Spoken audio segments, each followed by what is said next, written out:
Hi, I'm Admiral Brad Cooper, Commander of U.S. Central Command, here for my fourth update on Operation Epic Fury. On day 22 of combat operations, U.S. forces continue to take bold action and remain on plan to eliminate Iran's ability to project meaningful power outside its borders. Just 2 days ago, the U.S. Army launched the longest field artillery strike in Army combat history using precision strike missiles. The strike took out Iranian military infrastructure, demonstrating the U.S. military's unmatched reach and lethality. Iran has lost significant combat capability over the last 3 weeks. We are taking out thousands of Iranian missiles, advanced attack drones, and all of Iran's navy, which they use to harass international shipping. Their navy is not sailing, their tactical fighters are not flying, and they've lost the ability to launch missiles and drones at the high rates seen at the beginning of the conflict. Our progress is obvious. U.S. forces maintain air superiority over Iran's skies, having now flown over 8,000 combat flights. Our air crews are performing exceptionally across the fight, from tankers to fighters and bombers to land-based and carrier-based aviation doing a superb job. Tankers are extending our reach so that we can keep constant pressure on the enemy. Fighters and bombers are delivering precision strikes against our primary objectives, and our pilots across the board are dynamically hunting threats as well, finding and eliminating targets in real time. So far, we've struck over 8,000 military targets, including 130 Iranian vessels, constituting the largest elimination of a navy over a 3-week period since World War II. My operational assessment continues to be Iran's combat capability is on a steady decline as our offensive strikes ramp up. While U.S. forces continue to sustain overwhelming offensive firepower, I want to recognize our air defenders mounting a coordinated defense against Iran's attacks. We have built the most extensive air defense umbrella in the world over the Middle East right now. This is thanks to years of investment alongside our allies and partners to build a robust and integrated air and missile defense architecture. For more than a decade, books have been written about the concept of a Middle East air defense. Today, it's alive and well. Our Gulf partners, in particular, have defended against thousands of Iranian drone attacks, a clear demonstration of the strength of our partnerships as we work shoulder to shoulder. We also remain zeroed in on dismantling Iran's decades-old threat to the free flow of commerce throughout the Strait of Hormuz. For example, earlier this week, we dropped multiple 5,000-pound bombs on an underground facility located along Iran's coastline. The Iranian regime used the hardened underground facility to discreetly store anti-ship cruise missiles, mobile missile launchers, and other equipment that presented a dangerous risk to international shipping. We not only took out the facility, but also destroyed intelligence support sites and missile radar relays that were used to monitor ship movements. Iran's ability to threaten freedom of navigation in and around the Strait of Hormuz is degraded as a result, and we will not stop pursuing these targets. At the beginning of this campaign, I sent a letter to the more than 50,000 American servicemen and women supporting Operation Epic Fury. For our forces serving in the Middle East, I'd like to reiterate 3 key points. Number 1, be relentlessly lethal. We have the momentum. Number 2, be a great teammate. Continue to take care of one another. And number 3, steady your resolve. For we stand on the shoulders of giants, American heroes who have served with tenacity, grit, and honor. Fall back on your training. It is the best in the world. I just could not be prouder of our warfighters, and I know that the American people share in the same pride. Thanks so much. Godspeed. I love when he gives his synopsis as to what's happening, because I think we need that as a people to hear it, because there's so much disinformation or misinformation, however you may see it. Before I get into the meat of things, I just wanted to let you guys know, some of you guys I see in the chat are already talking about it. Today, breaking, this was literally about 20 minutes ago. Israel has just declared a mass casualty event after an Iranian ballistic missile caused over 100 casualties in Arad, including a 5-year-old girl in severe condition. But the fake news will spend all day telling us how President Trump and Pete Hegseth are the evil ones. Pray for the injured. I pray for the injured on both sides, especially when they're civilians. If you're in the army, that's one thing. But if you're a civilian, you shouldn't, get caught in this kind of crossfire. But in any event, it's war. And what I'm going to show you today and talk about is the war over there and the war here. We are fighting wars on two different fronts. And I think today, if I can just put a little punctuation on everything, I think today President Trump he gave you all you need to know that the gloves are off. We're going to get into that as we move forward here. But I want you to know, as MAGA, as Trump supporters, don't back down. Don't let anybody challenge your resolve. Don't worry about anything with MAGA. Move forward. But you got to move forward under the auspices and knowing full well you are at war. Let's continue. Diego Garcia, a long way from the stated ranges of Iran's missiles. Remember, it's just a few years ago, the late Ayatollah said they don't have any missiles that go this far. So officials say it's very clear he was lying, as well as other Iranian officials. Diego Garcia, 4,000 kilometers away. For Charlie, let's put this in miles, about 2,500 miles. And previously, Iran said their missiles only go 2,000 kilometers, or about 1,300 miles. So let's put this in perspective. I live in South Florida, Boca Raton. All the way up there where I come from Connecticut. That is the equivalent of saying I can launch something here from South Florida and go and I can hit New York. I might have the ability to hit Boston. Definitely can hit Washington, Philadelphia, just from way down here. And as the guy from Fox News said, Iran lied. Duh! Of course they lied. Now all these people have complete egg on their face. They won't admit it. You're going to have to expose it. I even called this guy out earlier. What's his name? Piers Morgan. A couple days ago. Trump is losing control of the war. Oh my gosh. Today. So not only has Iran brazenly lied about its ballistic missile capacity, but this means it could probably hit the UK. You're just finding this out. You see, Trump should come out with a post or some sort of video and call this Vindication Day. I think maybe I will begin saying that today is Vindication Day. Everybody questioned Pete Hegseth. They questioned Tulsi Gabbard. They questioned John Ratcliffe, and everything that they've been saying in the hearings. Oh boy, how bad is the poop all over Joe Kent's face right now? Think about that. We have just spent a week where he's been doing a tour like he's part of the Rolling Stones with Mick Jagger, going on Megyn Kelly, Tucker Carlson, Canada, everybody. Oh, there was no imminent threat. There were people on the left. There were even people on the right. Oh, there's no imminent threat. Oh, Trump was right, huh? Yeah. This demonstrates that 3 weeks into this war, Iran still has some ability to launch some ballistic missiles, and apparently some ballistic missiles that nobody knew they had, perhaps the CIA and Mossad as well. But President Trump says he thinks this war is starting to wind down after more than 15,000 missions between the United States and Israeli air forces, striking over 8,000 targets across Iran. And now we have the venerable A-10 Warthog, that 50-year-old warhorse, running strafing missions along the coastline against those small boats associated with Iran's Islamic Revolutionary Guard Corps. A-10 with that 30-millimeter cannon that shoots depleted uranium shells, probably the only uranium the Trump administration wants to see in Iran after those strikes you mentioned on Natanz and the nuclear sites. And recall during Midnight Hammer, those nuclear sites were hit. Officials say this was always going to be part of the latter stages of the war. Those nuclear sites don't shoot back, of course. Had to take out the air defense systems, had to take out ballistic missiles, which the Pentagon insists are down 90%, although I should mention that Iran able to launch about 60 drones at Saudi Arabia earlier today, and overnight back in the United States, Kuwait.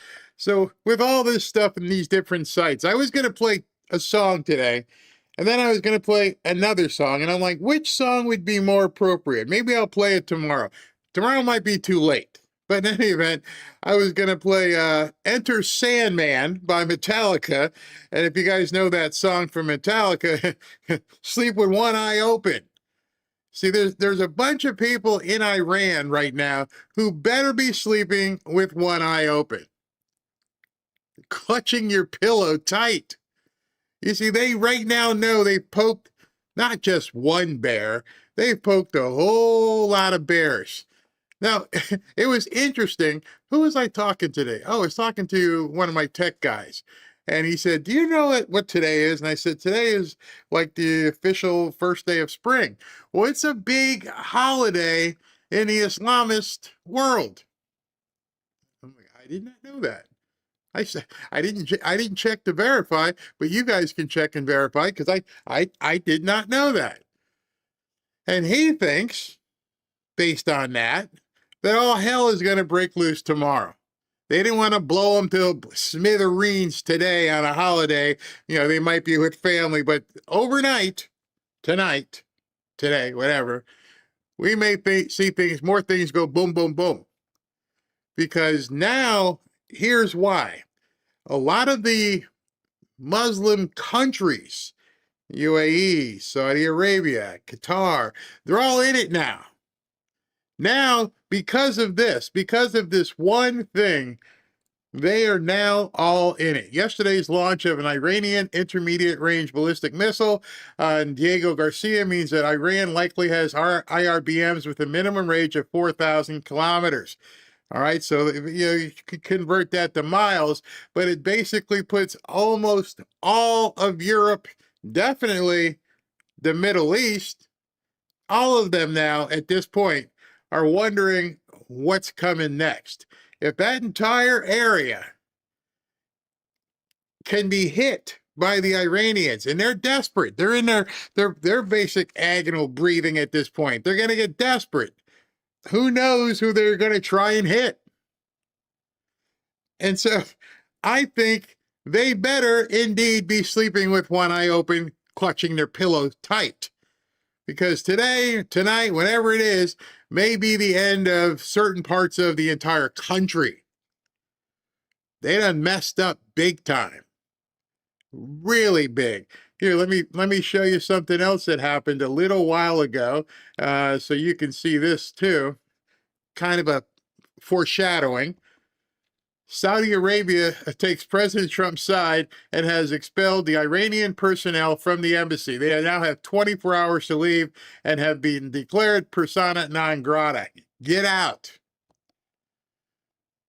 Sleep with one eye open, clutch that pillow tight. Now, the other song I was going to pick, a Dan Scavino favorite, was Thunderstruck, which I'm like, yeah, that's more celebratory. That's just, we're about to blow everything up.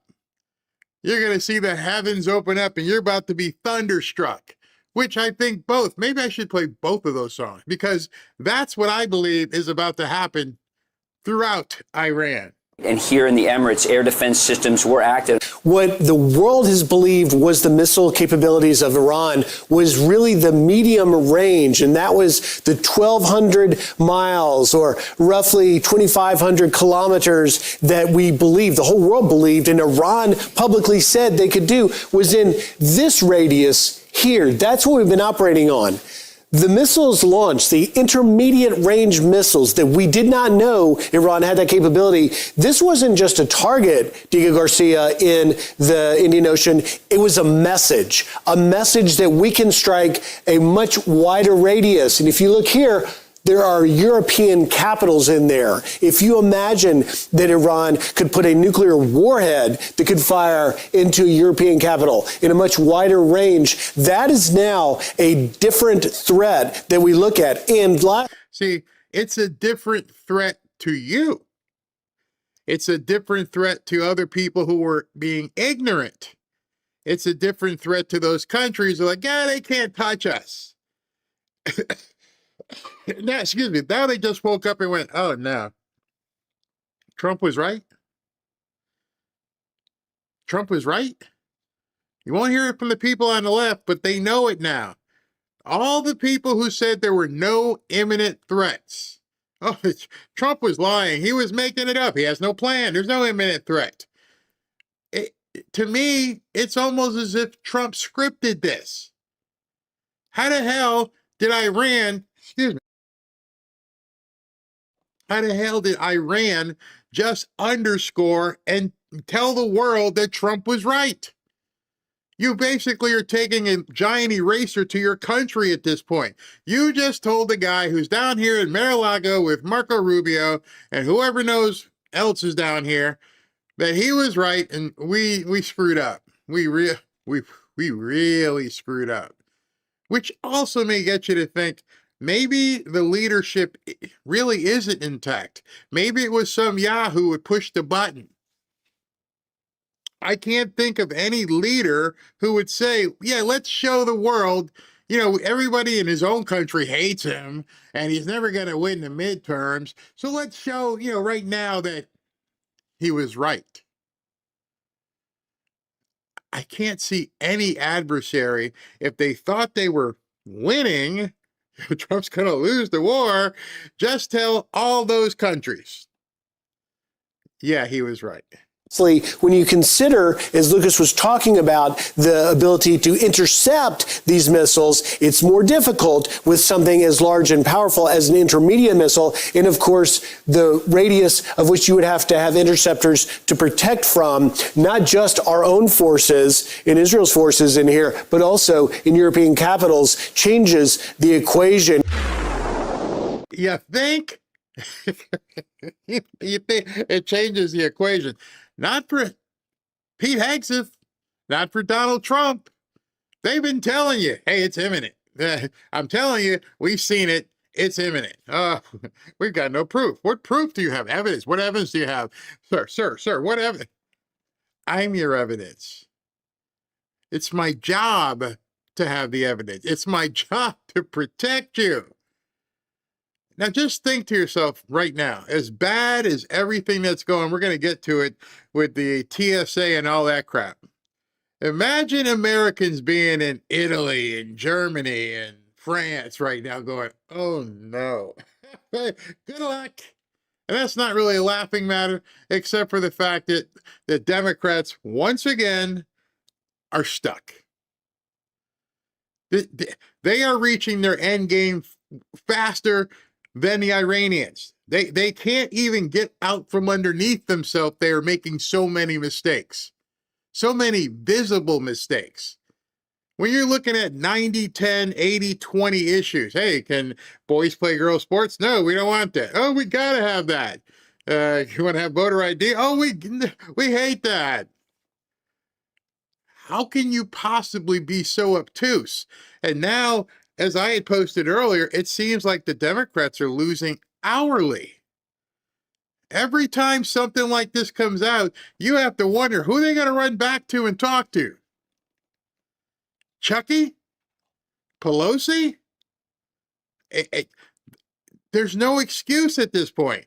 They still won't give Trump the credit. So understand that. They still won't come out and say, I think we should, understand the president has our best interest at heart, because we already know that, because they wouldn't stand at the State of the Union to agree that that was most important. So now not all, but most of Europe is in quite the quandary, but not so much quite the quandary. All this stuff gets timed out, and it's just pretty crazy how it all happens, because it just happens that way. But now all of a sudden, and this was at 4:47 p.m., a little while ago, an hour ago, they find out all this stuff and go, wait a second, you need help? Breaking. More than 20 nations have expressed a readiness to contribute to the effort of opening the Strait of Hormuz. Australia, Bahrain, Canada, Czechia, Denmark, Estonia, Finland, France, Germany, Italy, Japan, Latvia, Lithuania, the Netherlands, New Zealand, Norway, Republic of Korea, Romania, Slovenia, Sweden, United Arab Emirates, and United Kingdom. Oh, how did that happen? How did that, literally, you're looking at the time that this was posted. How did it, almost 5 o'clock? Now you realize, not yesterday. Now you got to make nice with Donald Trump. By the time this is over, the Don Road doctrine isn't just going to be the Western Hemisphere. By the time this is over, he's going to have, I don't know, part of that area too. He's going to control the Straits of Hormuz, going to do whatever he wants. He is the most powerful man in the world. We have the most powerful military in the world. And these people have just existed on this planet, basically sucking up to America and making America take care of everything. And every time he's like, you got to put up some money. You got to do, no. Well, now a range, a missile range has opened up over your behinds. Now you know well and good these guys can eliminate your entire country. You got little small countries over there. You'll never see it coming. Who are you going to call? And it better not be Ghostbusters, because Ghostbusters ain't going to help you. At this point, the only person you're going to call is Donald Trump. And so now all of a sudden, oh yeah, we were coming. Didn't you know we were coming to the party? I'm sorry, you didn't get the RSVP, did you? And now they're all coming. It's falling in line, just as he planned. Everybody says there was no plan. This was too. I'm serious. I almost sat back and thought to myself, did we know this? Yes. Then how do we provoke them to shooting something 4,000 kilometers away so the rest of the world could go wake up and go, oh gosh, what did we do? Oh my gosh. And now quickly they're all acquiescing. The world is getting behind Donald Trump, getting behind America. And it's a shame, because the biggest fight is a fight here on our soil, which we'll get to in a couple minutes. First, let me talk to you about tonight's sponsor. And who's tonight's sponsor? Oh, it would be the MAGA cross. You know, I think we can agree that lately everything going on in this world, and specifically our country, just feels crazy and loud all the time. And everyone wants you to be pulled into the noise. It's important to stay grounded and focus on things that help counter that messaging or that lie. And I have something simple and meaningful that does exactly that. It's this sterling silver cross necklace, and on its box are words that have guided our country for generations. In God we trust. For me personally, pieces like this are a quiet reminder to just breathe, slow down, keep your senses about you. Don't react off the cuff. To respond with patience instead of frustration, to choose faith over fear, and to remember that real strength comes from trusting his plan, not forcing outcomes. A lot of us feel it right now. You have to feel it. It feels like a pull back to our core values. You know, faith, country, family. The same values many Americans rally around when they feel the nation drifting, as it has been, and the same reason so many still stand firmly in support of President Trump today. But this isn't about shouting politics or making a spectacle. It's not about yard signs or slogans. It's about keeping your faith strong, especially when the world feels like it's getting crazier by the day. Because at the end of the day, there can only be one side worth standing on. And I think you guys know that's God's side. Sometimes smaller symbols carry the greatest weight. If this resonates with you, I put the link in the description below this video, and it's themagaoffers.com/BarryCross. You'll get 50% off your sterling silver cross using my link, and it's a meaningful piece you can wear daily or give to someone who'd appreciate the reminder. Again, that link is themagaoffers.com/BarryCross for 50% off while supplies last. Or if you prefer, you can call in to explore even more deals at 855-550-6242 with the promo code BarryCross. All right, we'll be right back. One man is being victimized by our own government. One man whom they fear, yet whom millions love. One man who is willing to take the poison arrows of lawfare. One man whose voice has been taken away by a corrupt judge operating in a corrupt system. One man who has been ridiculed and insulted. One man who refused to back down. One man who refused to back down. One man who refused to back down. One man who stands between us and them. One man that wants to see America protected again. One man who wants to see America prosper again. One man who understands that a man is a man and a woman is a woman. One man who understands and protects the blessing of life. One man who wants to restore American exceptionalism. One man who once again wants to make America that shining city on a hill for all to see. A place where all the people of the world glowingly set their eyes upon. America. One man who unashamedly wants to make America great again. That one man is Donald Trump.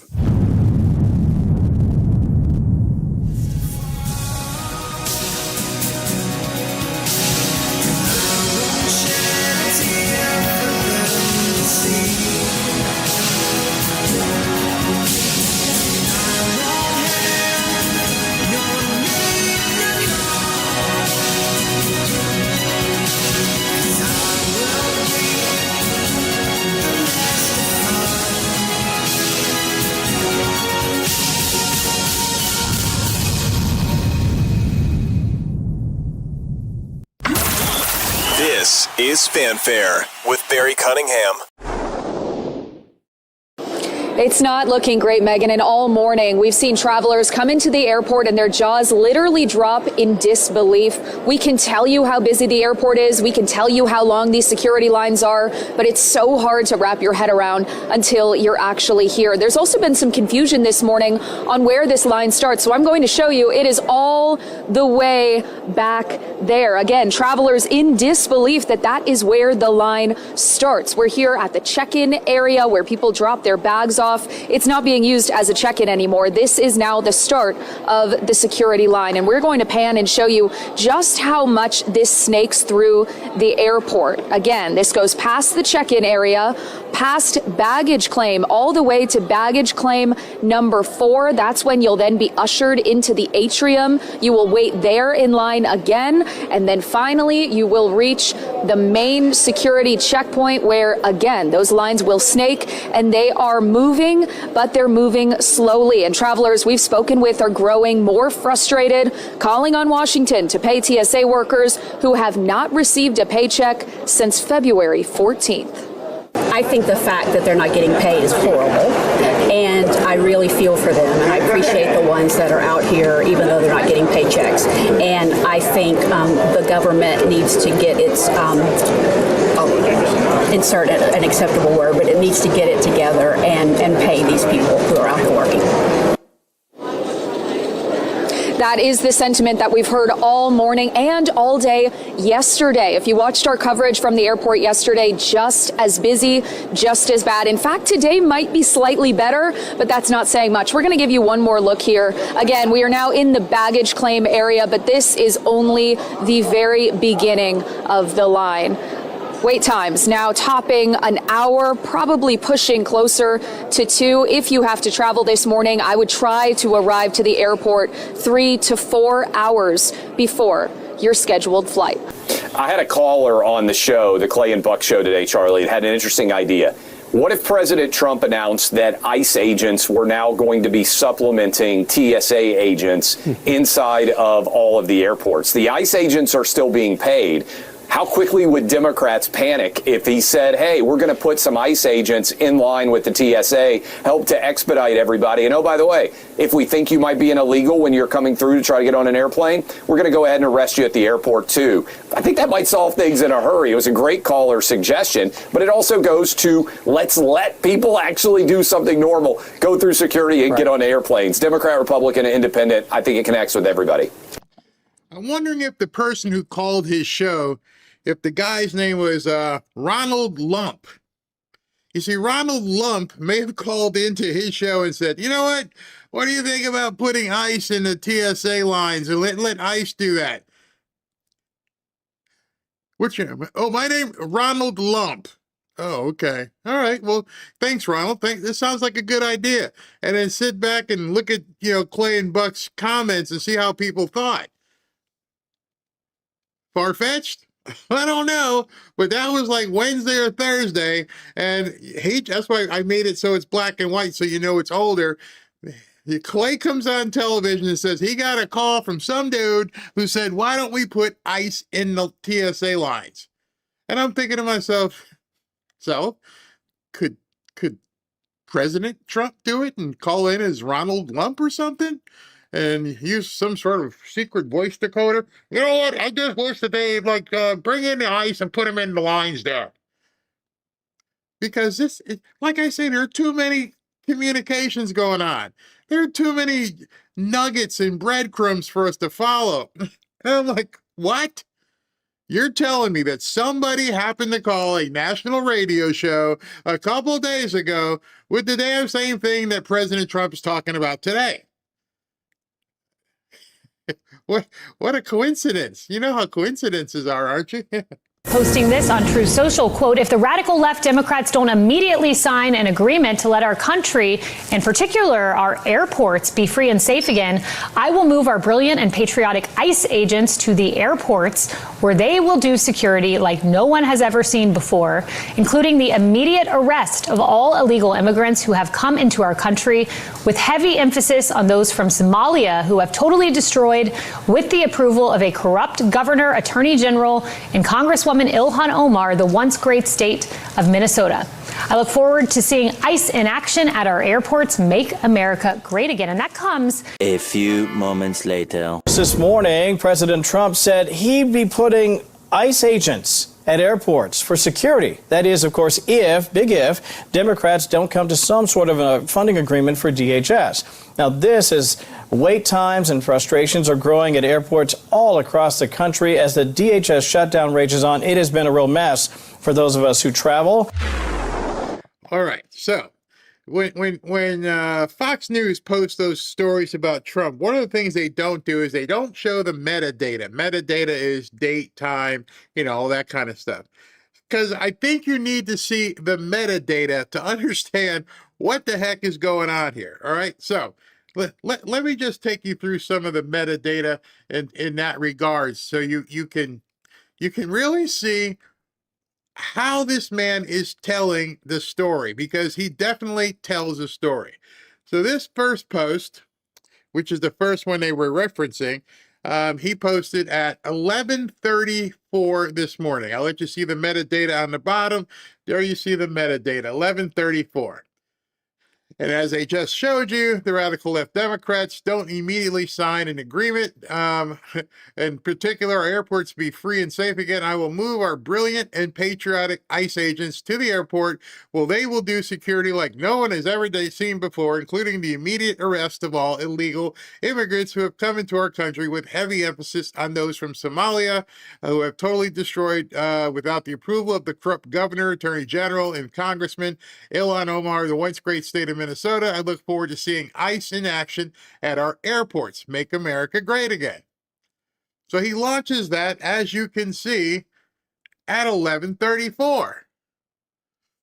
Watches Fox, looks on X, doesn't see anything happening, watches the hearings, watching the votes, sees that the Democrats are still playing games, not voting.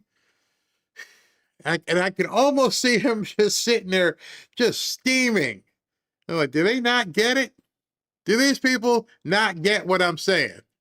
All right, so from there, he decides he's going to post this at 1:42. At 1:42, I used it for the thumbnail today. President Trump posts that picture. And the caption is, "No games. I'm done playing with you people." And here's what he wrote with that post. The radical left have hurt so many people with their vicious and uncaring ways. What they have done to the Department of Homeland Security, our fantastic TSA officers, and most importantly, the great people of our country, is an absolute disgrace. Again, second warning. If the Democrats don't allow for just and proper security at our airports and elsewhere throughout our country, ICE will do the job far better than ever done before. The fascist Democrats will never protect America, but the Republicans will, just like the radical left allowed millions of criminals to pour into our country through their ridiculous and dangerous open border policy. The Republicans closed it all down, and we now have the strongest border in American history. Likewise, I look forward to, and this is the big one, I look forward to moving ICE in on Monday. And I've already told them, get ready, no more waiting, no more games, President Donald J. Trump. If that's not a message, I don't know what is. And they had, this one was 2 hours later. The first one was 11:34. This one, as you can see on the screen, was 1:42. Now, this just pops up at 6:13 p.m., literally 20 minutes ago. My phone's going off from SV and Ashley like, have you seen it? Yep, I got it. I got it here. Let's look at it. The Democrats don't want to give our country away. Democrats want to give our country away to the illegals who they allowed to pour through our now very strong border. I won't allow that to happen. The Democrats are grossly incompetent. ICE is ready to go on Monday at 6:13 p.m. So he gave them all day. If you don't do it, it's coming. Hey, listen, I'm not kidding. If you don't do it, I'm gonna do it. And then finally, just now, game on. Actually, no more games. I'm gonna take care of it. Earlier when I said something about being at war, and people need to understand we're at war internally, is he also posted something earlier today. And I want to bring your attention to it really quickly here, because I was going to do a whole segment on it tomorrow, but I'm not. Because this next post that you're going to see is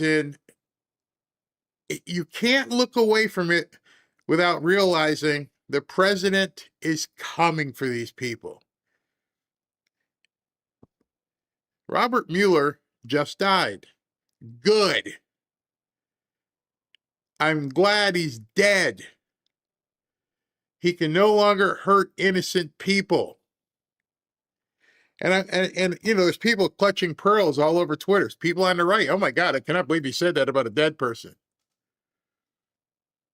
Who would you speak to in that manner after they've been gone, after they're dead? Who is it that you would speak of that strongly? Good. I'm glad he's dead. You know, as Christians, we're like, you know, rest in peace and all this, you know. And the president's like, he knows what he's typing. He knows what people are going to say. He knows how some of you may take it. So if you absorb all that and say, well, why would he be so nasty about a guy that just died? Because he's the enemy. And if you've ever been against somebody who you considered a dire enemy that was out to hurt you, was out to hurt your family, and you found out that that person somehow got dead, how would you feel? If you ever had a nemesis that was intent on doing things personally to you, not a neighbor who throws garbage over the fence. No, that's not what I'm talking about.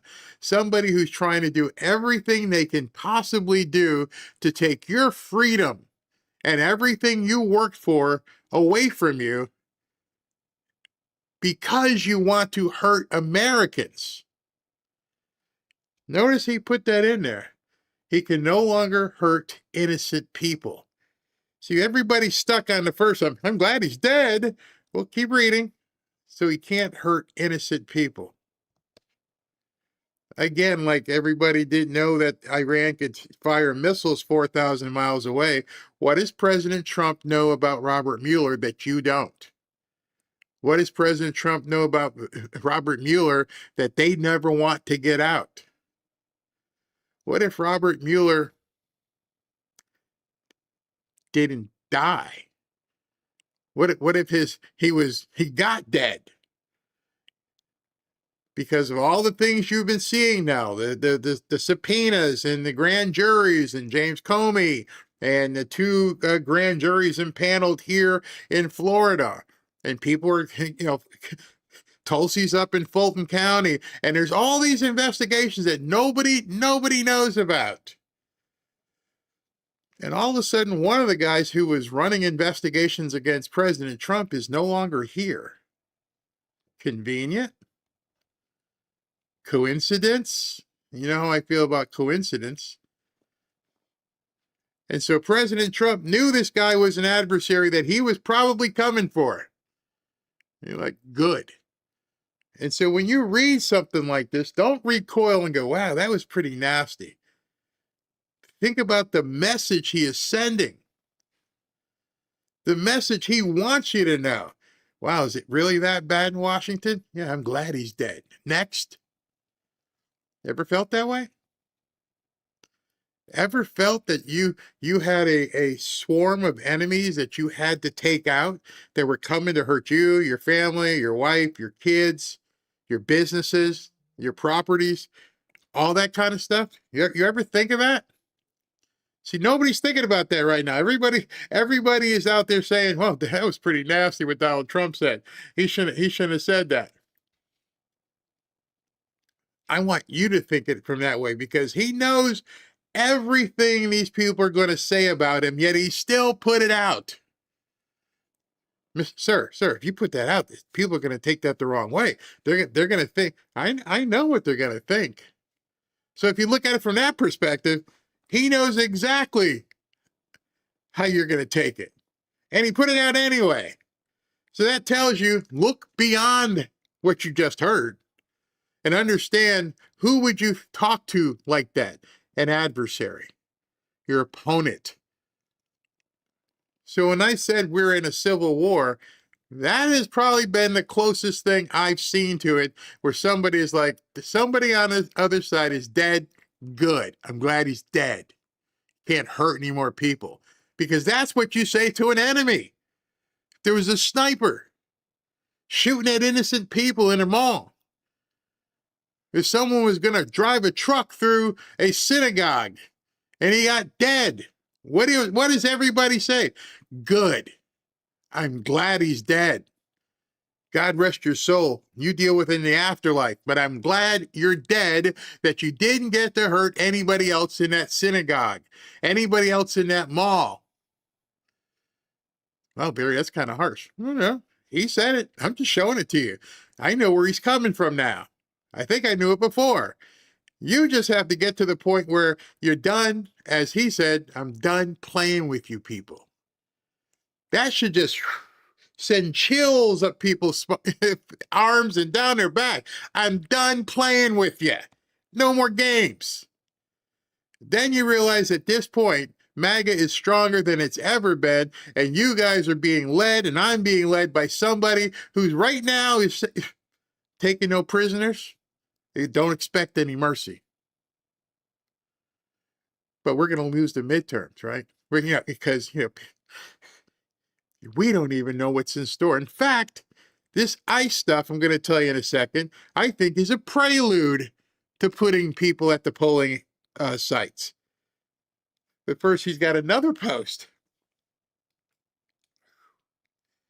He's out tonight. This should also tell you, he's sitting in Mar-a-Lago someplace just blasting this stuff.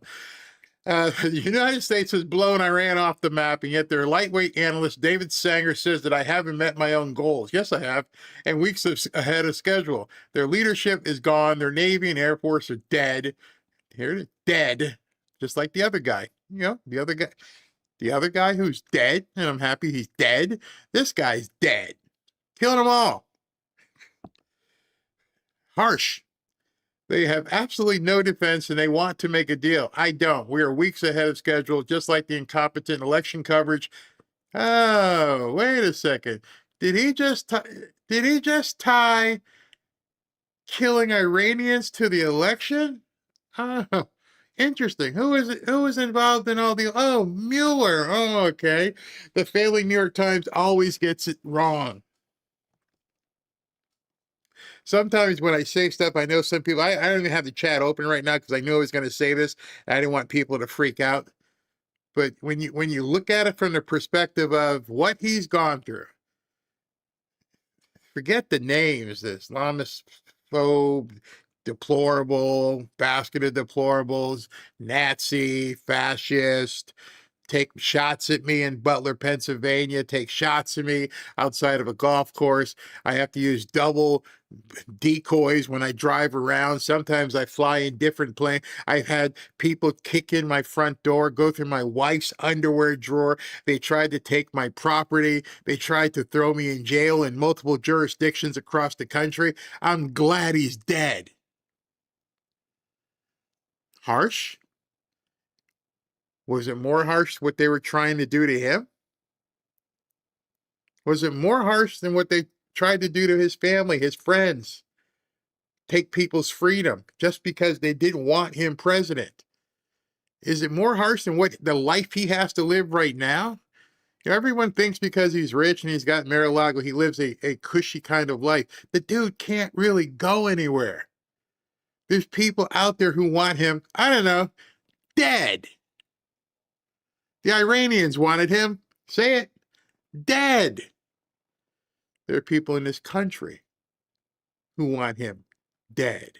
At some point, you take the titles away and you take the money away, he's still a guy. And at that point, if I'm a guy, I'm a guy. And if people were doing that to me and trying to hurt people I love, I want you dead. I forgive you, but I still want you dead. And so now what you're seeing, in my estimation, is time for you to put on some serious big boy and big girl pants and realize finally we are this close. We are at something that is going to turn very quickly, both overseas and here. Take no prisoners, expect no mercy. I do believe if you pushed me between one or the other, I would say it's the Democrats who have marginalized the TSA agents in this instance. And I think it's horrible, the way in which they've been used, the TSA agents, as pawns. I flew twice this week and without incident, so it's not like I'm experiencing what they're experiencing in Atlanta and elsewhere. But I took a look at the dynamic. These are the people who are literally on the front line of protecting the country. Think Richard Reed, the shoe bomber. Number two, it's a very dank work environment.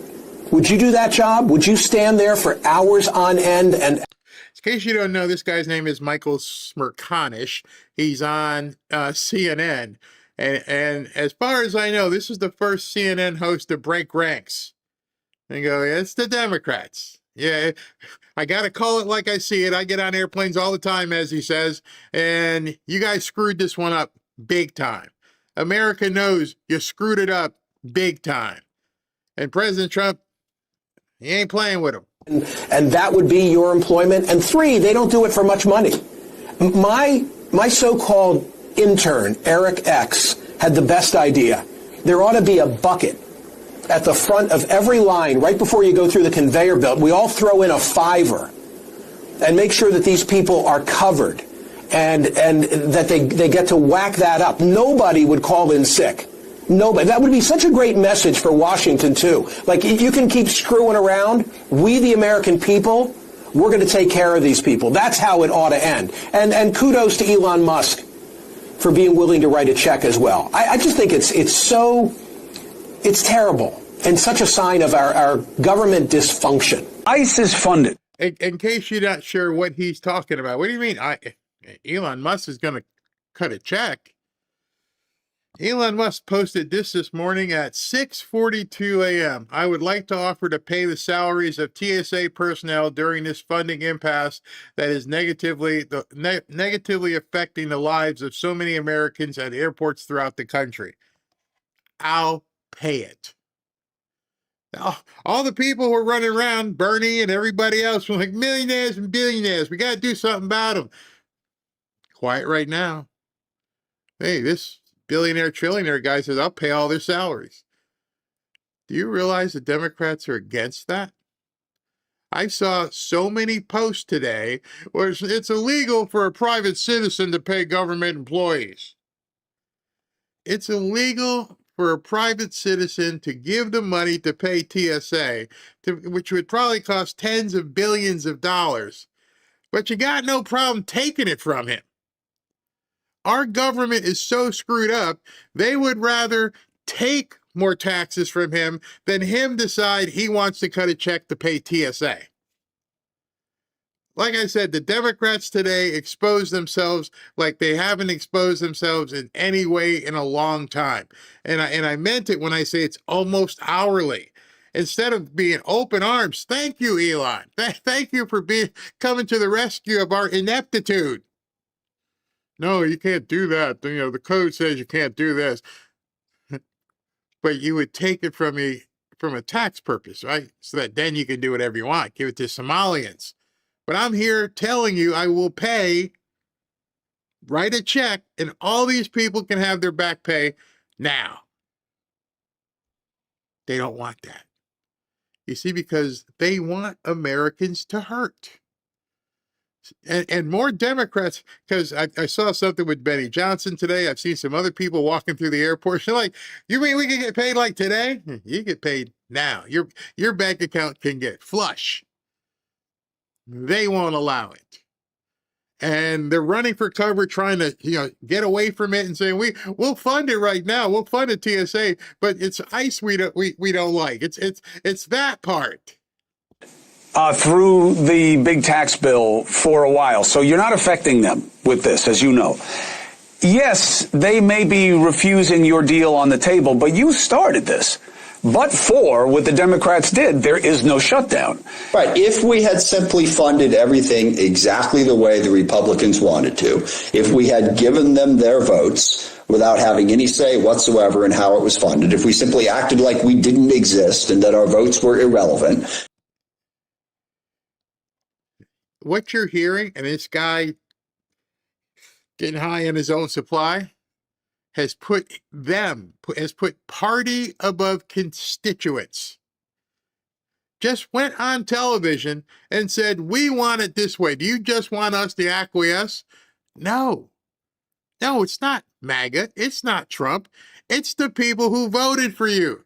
It's an 80 to 90% issue, which means the bulk of the people of your own constituency are saying, get it done. It is not a left and right issue. It is not a black and white.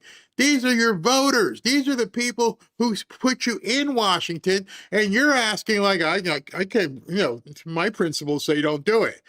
I don't give a crap about your principles. And that's why I think President Trump's like, no more games.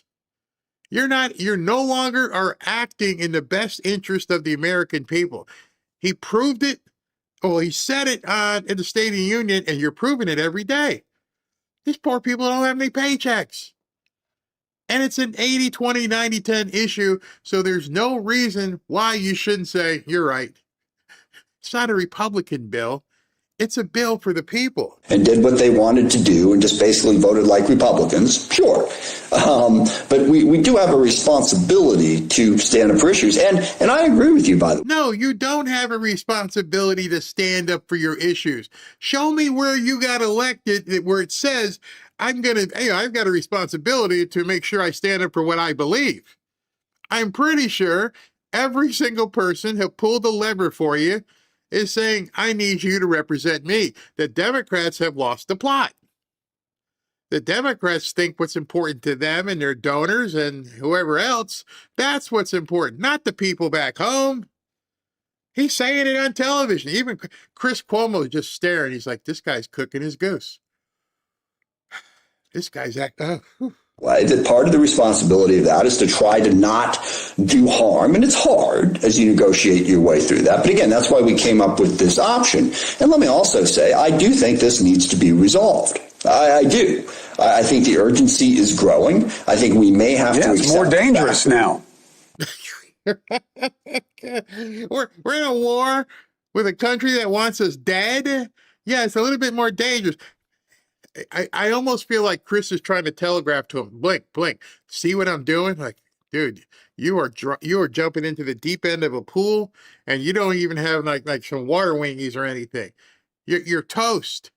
The more people who see this can see you don't care about the people. It's all about political power. Yeah, well, it certainly is. And we may have to accept the fact that the Republicans are refusing to do anything meaningful to protect the rights of the American people, including, 2 people were killed as a result of these policies. Well, actually 3. There's another one that people haven't talked about as much that ICE killed.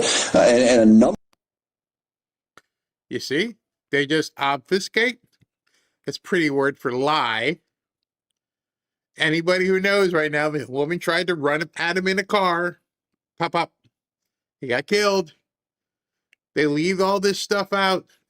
People are done with the games, man. We're all done with this crap. A number of people have been locked up and detained without probable cause, without due process for weeks, months at a time. I think that's worth fighting. I bet you there are less people who have been locked up waiting for what you call due process that are standing in Atlanta airport right now. But you don't give a crap about any of that. Not a single one of you politicians wants to go down to Hartsfield and stand in the airport and be like, hey, I'm Senator Fred Jones. No, you're not going to do that because you don't care about the people. They are levers right now.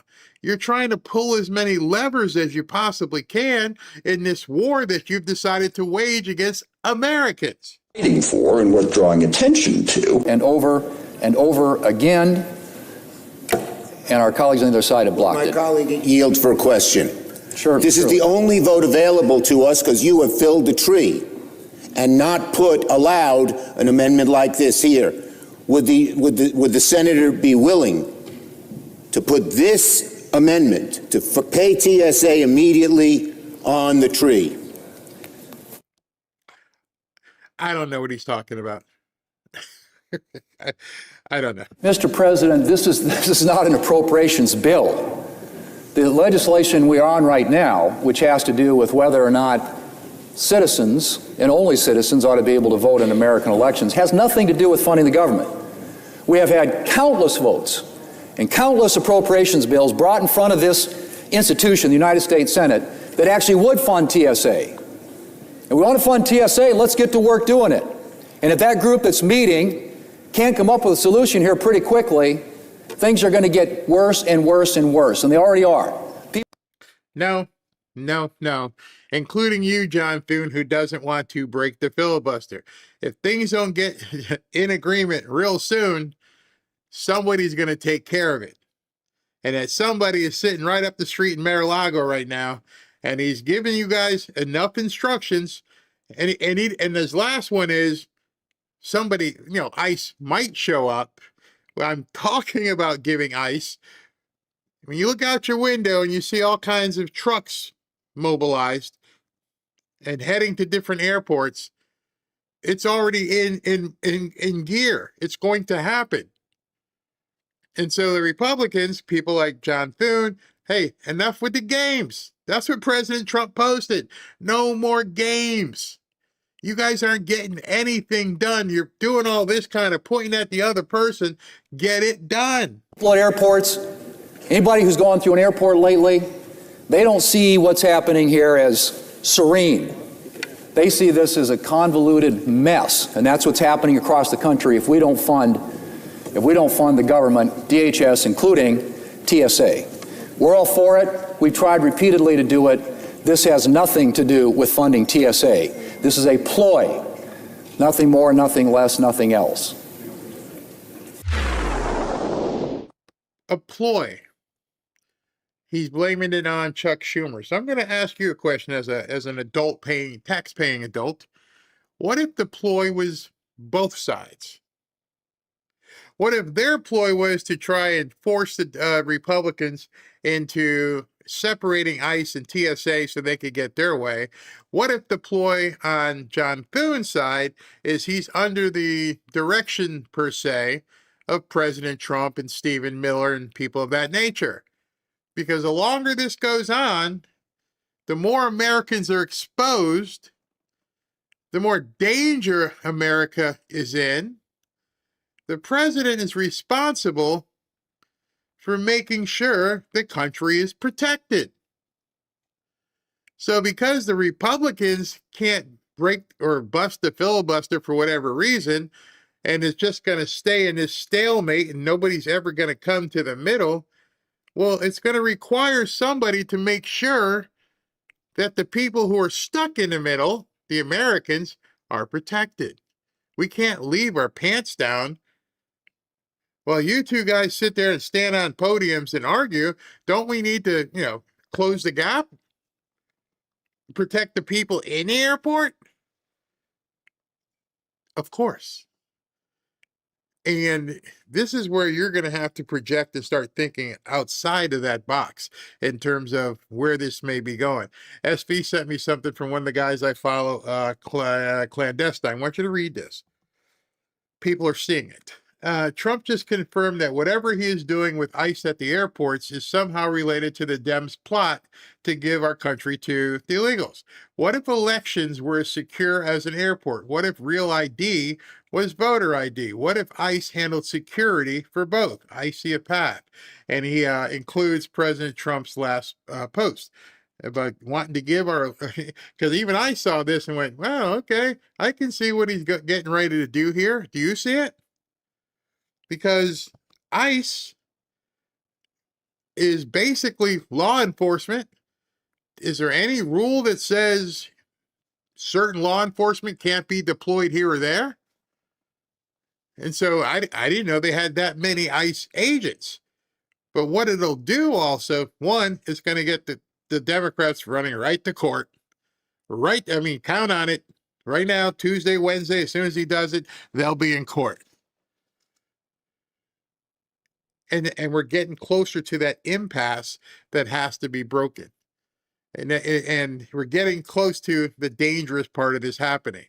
The more people who can eyeball these airports, the more people who are watching this happen and sit back, wow, these people don't really have any control of the airports, do they?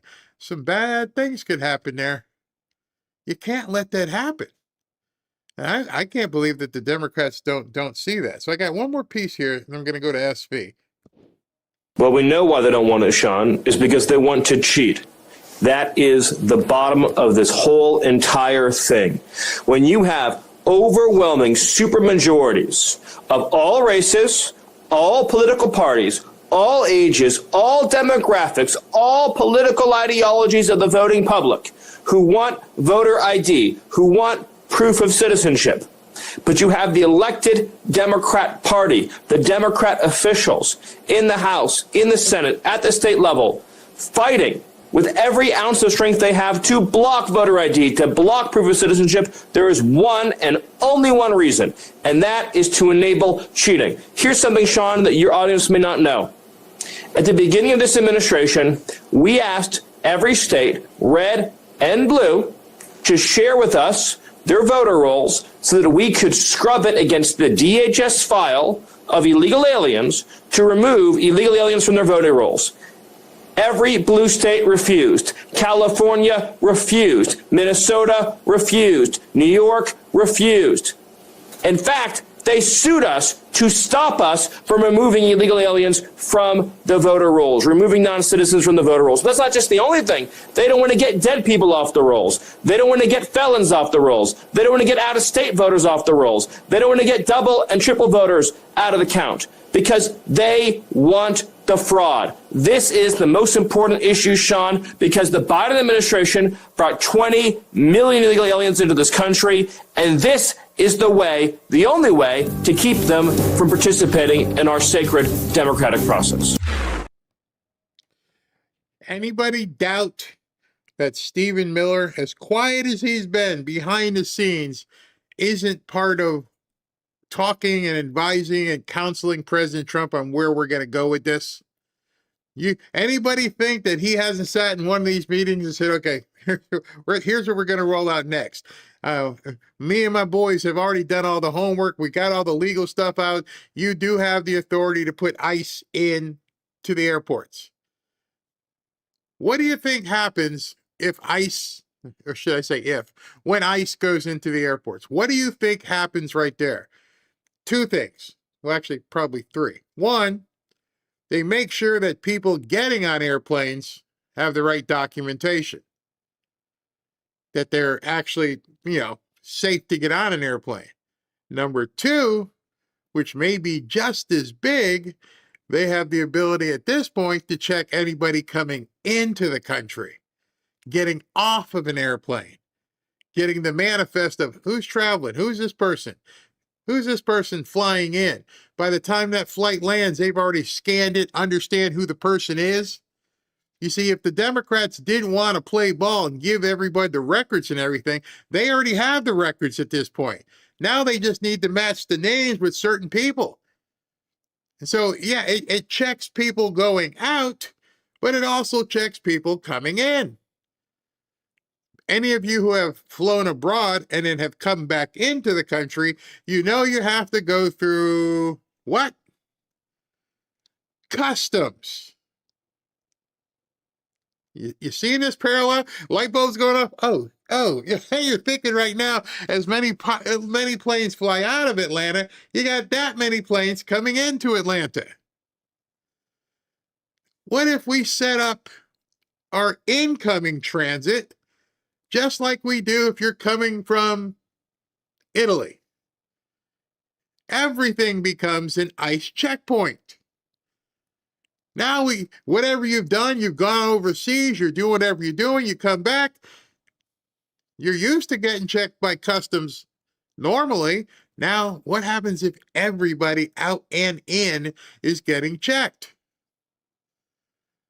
Ooh, that's going to be a tough one. Number three, as Clandestine said, and this is the third thing, is what if we had an ID, had a way to see what travelers are using for ID, and now we can verify if those IDs are even real? Oh, man. Democrats stepped into this one. And I think President Trump needed to show the American public that protection is of the utmost importance. You can't trust these guys to protect you. So now you might look a little squirrely getting ready to get on a plane somewhere, and they can run it. TSA doesn't have your database. TSA doesn't have all the information about you. They pat you down, grab your junk. Yeah, go ahead. Papers, please. Democrats are going to lose it. I won't. You won't. In fact, the lines will probably get shorter because the people who aren't supposed to be traveling, many of them who probably have free flights from the government and passes and different things, watch what happens at the airports. Watch them go from complete craziness to like ghost towns next week. Watch it. I am now projecting. I am predicting that if this happens on Monday, by Wednesday or Thursday, there are going to be tumbleweeds inside the airports. And then you're going to see, just like with the Somalis and everybody else, how much people were getting on planes who ain't even supposed to be on these planes, going God knows where, paid for by who knows. And now all of a sudden you get to the airport, it's like a 2-minute wait and there's nobody there. That would be some progress. SB, you there? Oh, there he is. What's going on, bro? You got anything for me? Good evening. Good evening. Trump is right about everything. I'll start with that. It seems so. If not him, the people he has surrounded himself with, for sure.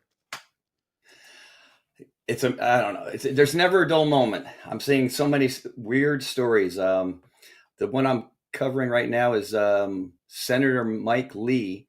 Truth nukes every Democrat fraudster in the Senate on the Senate floor. This is what he said.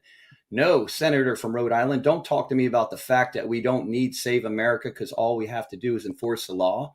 It can't be done. You know that, and you're all too content with that. So knock it off. If we do nothing, if we do not pass the Save America Act, we could have thousands, perhaps tens of thousands, probably hundreds of thousands of non-citizens currently registered to vote in this country who will end up voting in federal elections and in some instances might even decide the outcome of elections. But that is a sacrifice we're willing to make. Why? It benefits them. They benefit from the status quo in which it's impossible to enforce the existing law. Yeah. Somebody, I didn't even think about this. Somebody just put in the chat, you were talking, so you probably didn't see it, but they think, imagine all the cash that's been flying out of these airports. And the TSA is like, okay, yeah, you can go. Yeah. Now, I didn't even think about that. Now you got Scott Bessent's going to have to show up and go, hey, where'd you get this money? And where's it going? I didn't even think about that. That would be absolutely huge. All right, let me take a break. Oh, yeah. And somebody else put in here, what about bus terminals? As another one. They're shutting it all down. It should. All right, I'll be back in 90 seconds. All right, see you soon.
Back to Fanfare with Barry Cunningham. All right, so segueing from the war stuff, I want to talk to you a little bit about financial stuff. Some of you guys are like, I don't want to talk about financial stuff.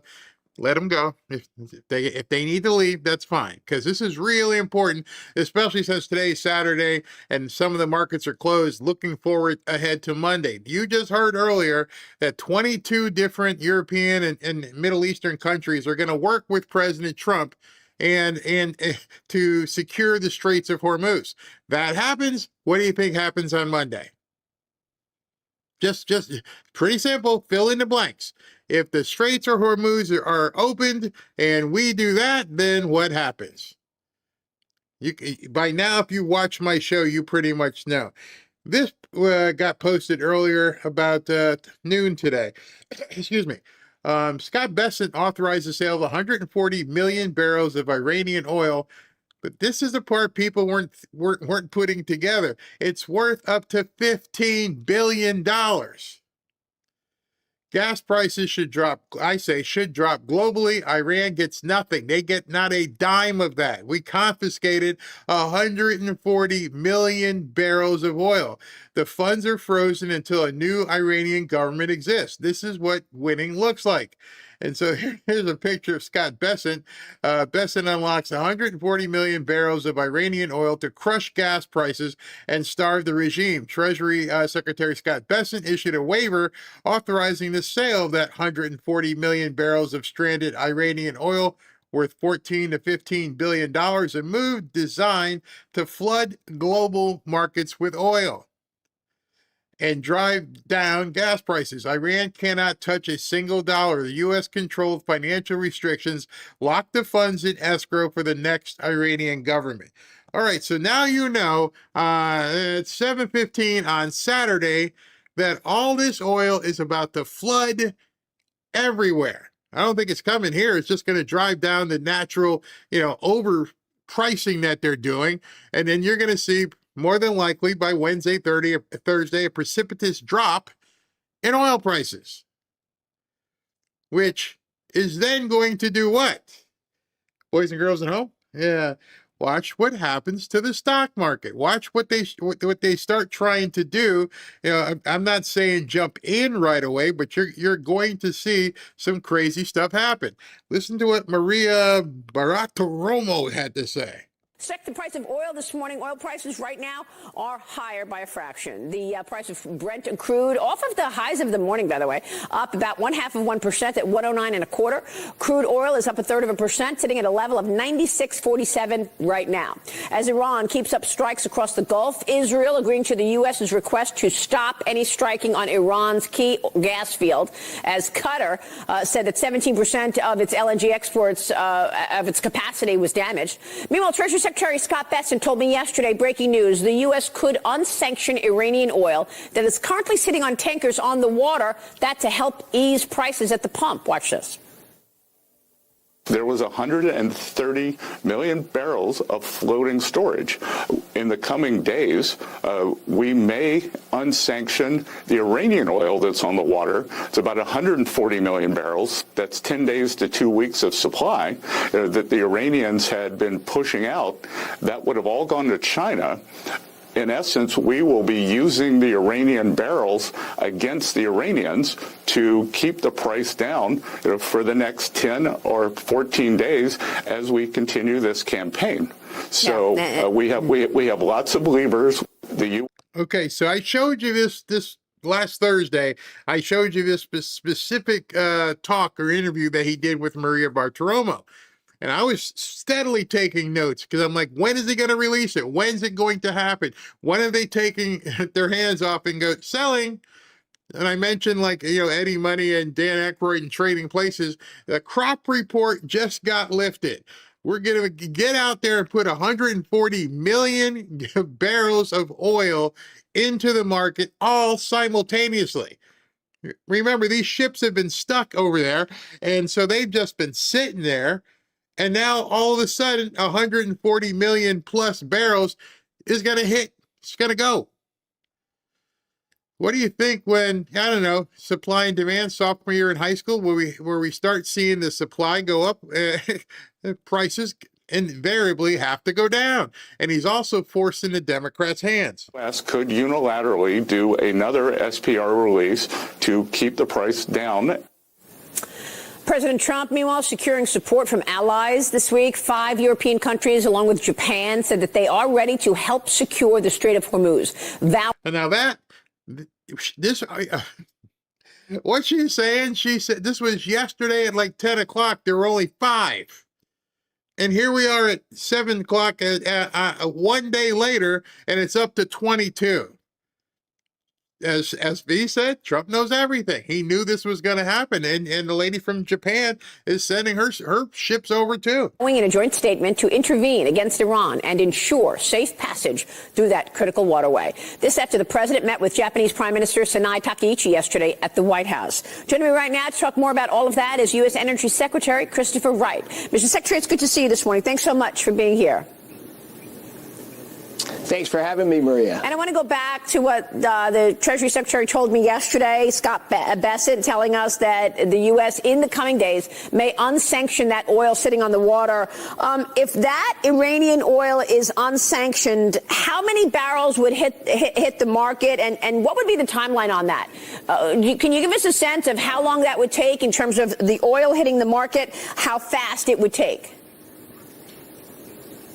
Yeah, so I think that most of that oil will be absorbed in the next 30 to 45 days. So yeah, what we have is an interruption of flows outside of the Persian Gulf. But yet, as Secretary Bessent said yesterday, we've got over 100 million barrels in crude tankers that's on its way or floating, waiting to unload in China. That oil is already going to be sold. It's going to show up in China. but China has not been releasing strategic petroleum reserves, and they banned the exports of diesel and gasoline and jet fuel that they supply to their Asian neighbors. So this is a way to let those barrels flow into, India or Vietnam or Indonesia, somewhere else where those barrels will get refined and supply the products needed in Asia. So would you expect an impact on prices? Well, I think the market has seen that the United States is going to be very pragmatic here. We have an interruption of oil flows, and we want to fill it every way we can, from SPRs, from floating barrels that are just lined up to go into China, to any other actions we can take. Of course, we're growing U.S. production and Western Hemisphere production in general. So, look, I think prices are probably discounting that although there's interruptions of flows from the Straits of Hormuz, the world has a lot of oil today. So what's the timeline from the unsanctioned to the usable supply? Well, with unsanctioning, I mean, within 3 or 4 days, that oil. 3 or 4 days, this oil is going to start moving. 3 or 4 days. That takes us, let's see, today, Saturday, Sunday, Monday, Tuesday, Wednesday, Thursday. We should start. And some of you guys may be thinking, why are our prices up when we don't get the oil from the Straits of Hormuz? That's a really simple thing, because the oil companies are pricing in what they expected to be a higher price in other countries, and you're American, so you can pay for it. Start to arrive at ports, and of course, most refineries are near ports, so pretty quickly. And Secretary, I know you met with the oil executives at the White House yesterday. Can you tell us what struck you most and what came out of that meeting that could be critical in this moment in time?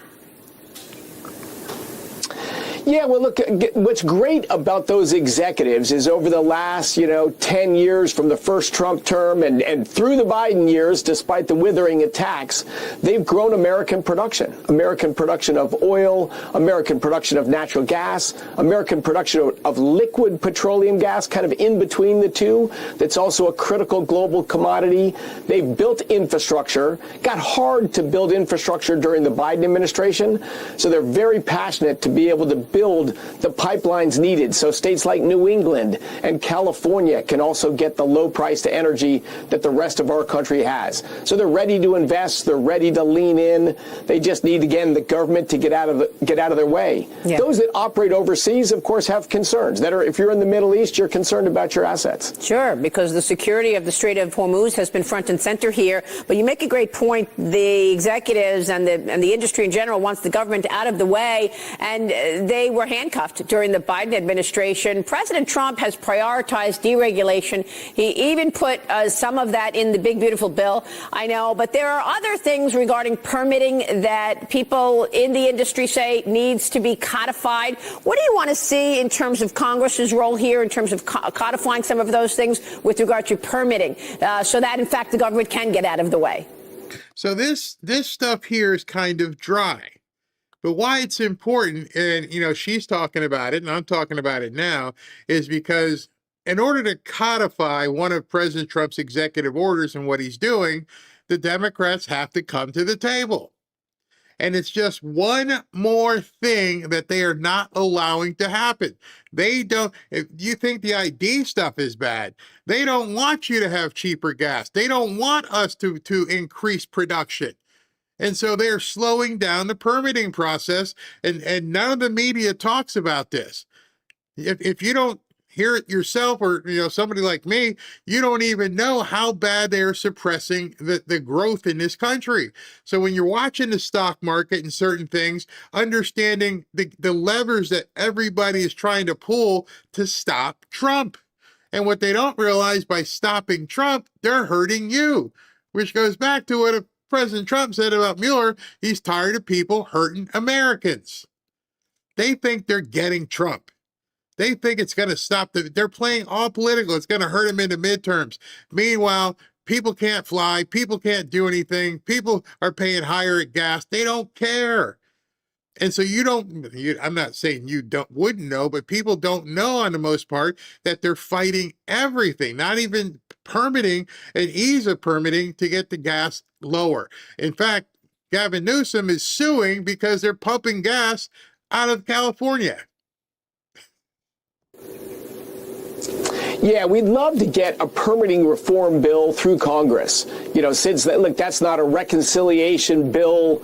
It doesn't fit in that box. So we've got to get meaningful Democratic votes for that. But I think there's a possibility that can be done. Again, this is a unique thing about President Trump that I believe he can bring together a coalition from both parties to support permitting reform so that you can get things done just quicker in this country. If we can't build big infrastructure in a reasonable time frame in the United States, we're kind of stuck where we are today. That's not the American way. We're about building things quickly, driving progress, and bringing the American people new jobs and lower costs. Yeah. But that means you have to be able to build. And of course, you've been trying all you could. The administration is trying to put all hands on deck in terms of moving the needle on lowering oil prices in the middle of all of this.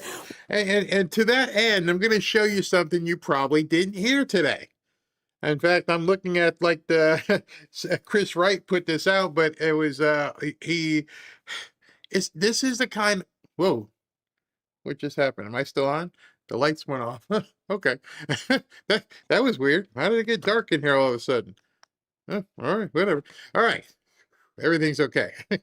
You probably didn't hear about this. I want to show you this as well, because it's news. Going to what Maria Bartiromo and Chris Wright just said. Check this out. Howard Lutnick, you know the guy that they were going to try, said he's getting fired. Yeah, okay. Huge day in Ohio. We just broke ground on a $33 billion Japanese-funded investment, bringing more than 9 gigawatts of natural gas power and a major new data center complex to the state. This project will create thousands of jobs, lower electricity costs for American families, and deliver the energy infrastructure needed to power the AI economy. This was only made possible by President Trump's trade and tariff policy. So they are so keeping the information away from the American people, the information you need to step back and go, now I understand what is actually happening, how this is working, because it's actually working. But if you don't talk about it, if you don't see it, if you don't feel it, it means nothing. When does it become that you've got the realities of the market with oil at $100 or near $100 a barrel right now colliding with the maximum pressure campaign that the president has on Iran?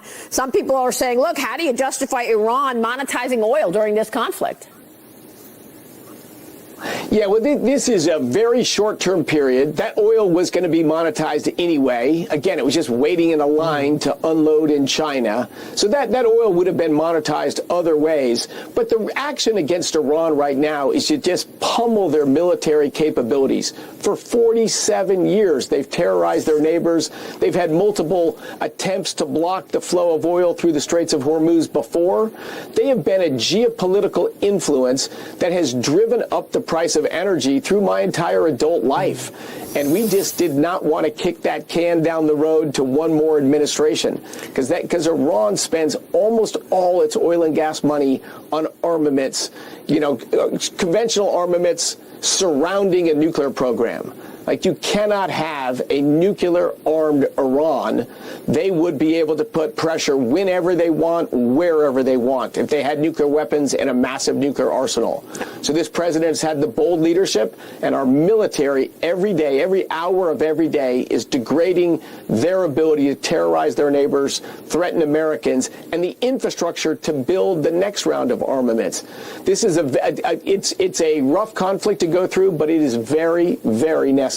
Absolutely. And our viewers understand clearly that this is national security. Scott Bessent said it really well yesterday when he said, look, I was asking him about economic growth. He said, look, economic security is national security. So once we get a potential nuclear terrorist out of the way and defanged, then, of course, you're talking about a resumption of economic growth. But let me get your take on the moves around the Strategic Petroleum Reserve. What is I got to get that on a T-shirt. Economic security is national security. If economic security is so important, which it is, it's amazing to me, and should be amazing to you, how many people don't have economic knowledge. Like I said a couple of days ago, people weren't taught it in school. They don't understand. My Ashley and the kids are coming down next weekend, and my 13-year-old granddaughter, she's like, "Can I get a bank account?" And I was like, "Oh, thank you, Lord. I thank you for giving her the inquiry to call me and say, can I get a bank account? Can you set me up like you set up Big Bro?" You know, her brother's 17 on April 1st, so we're gonna, you know, he already has a bank account, and we trying to show him how to do things. And now she's just 13, and she's gonna have her bank account, and we're gonna fund it for her and show her what she should be doing. And not enough people understand all of this. They're flies to the light in regards to all the craziness going on, and people take advantage of people, but they don't listen to what they should be listening to help them in their personal lives.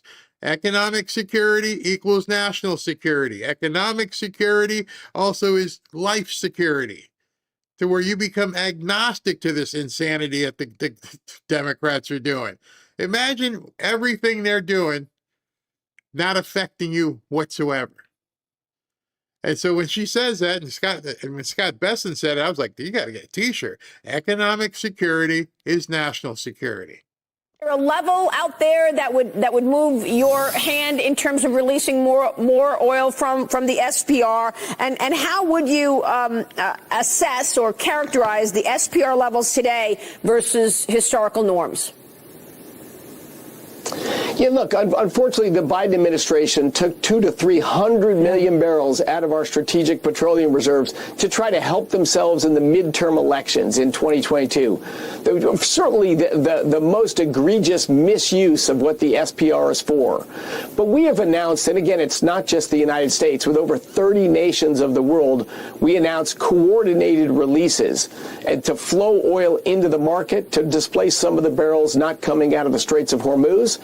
That'll occur over the next few months, and I think as you know, we didn't sell those barrels so they're gone. We just traded them. We traded a barrel of oil delivery today or in the next few months during this shortage for over 1.2 barrels of oil to be delivered to us, 12 to 18 months from now. So at the end of all this, we'll actually have more barrels in the SPR than we had before with no new taxpayer money. So we're just bringing oil forward when it's needed, and we've already made trades to refill that oil with more than a barrel for each barrel we take out. So, but I think we've done a good thing there, and we got the countries of Asia and Europe to come along with us. The oil's needed in Asia more than it's needed in the United States, but we're playing our part in that coordinated release. Well, we know that, Secretary, you are sitting at the center of the president's energy strategy, of course, talking about everything from the Strait of Hormuz logjam to America's energy dominance, all at a time when we are seeing demand soar with this build out of data centers and this AI boom that we're watching. You're headed to Ohio today with the CEO of SoftBank, Masayoshi-san, and Commerce Secretary Lutnick for a That was a tweet I just showed you. So he's getting ready to talk about what I just showed you, how they broke ground on this massive plant, and nobody's talking about it. Billions. Big announcement tied to the investment between the U.S. and Japan. What can you tell us about that? When will we see the details coming out of this trip? Yeah, this is an extremely exciting project. And look, this is at a location that used to be a gaseous diffusion plant. So think soon after World War II, this was a very necessary process for the United States to build our nuclear arsenal and ultimately to prevail in the Cold War. So a large industrial site that used to consume gigawatts of power for, again, a very large physical infrastructure. That was radioactive. We've cleaned it up over the last 20 years and got it prepared. It's a brownfield, but ready for new development. And what more perfect development than to build many gigawatts of new electric generating capacity that'll power data centers, that'll power other next generation manufacturing and industry in this area, it will be an absolute boom for this region of Ohio. It'll help keep the United States in the lead in artificial intelligence, and it'll grow the capacity of our power grid so we can not only meet this new demand, but push down prices. That's what we need to push down prices in our country, is instead of the closing of power plants that were celebrated in the Biden administration, we're going to celebrate the construction of new power plants. There it is. That's exactly how prosperity is built. You don't stifle business, you increase business. You don't reduce revenue, you increase revenue, and you increase the opportunity to generate revenue. No country can exist when it's trying to suppress its economy, keep the people down. And they're doing such a good job of keeping people from looking at the economic stuff because this stuff is often unlearned. It's dry, but it's so important because it's what drives the rest of the country.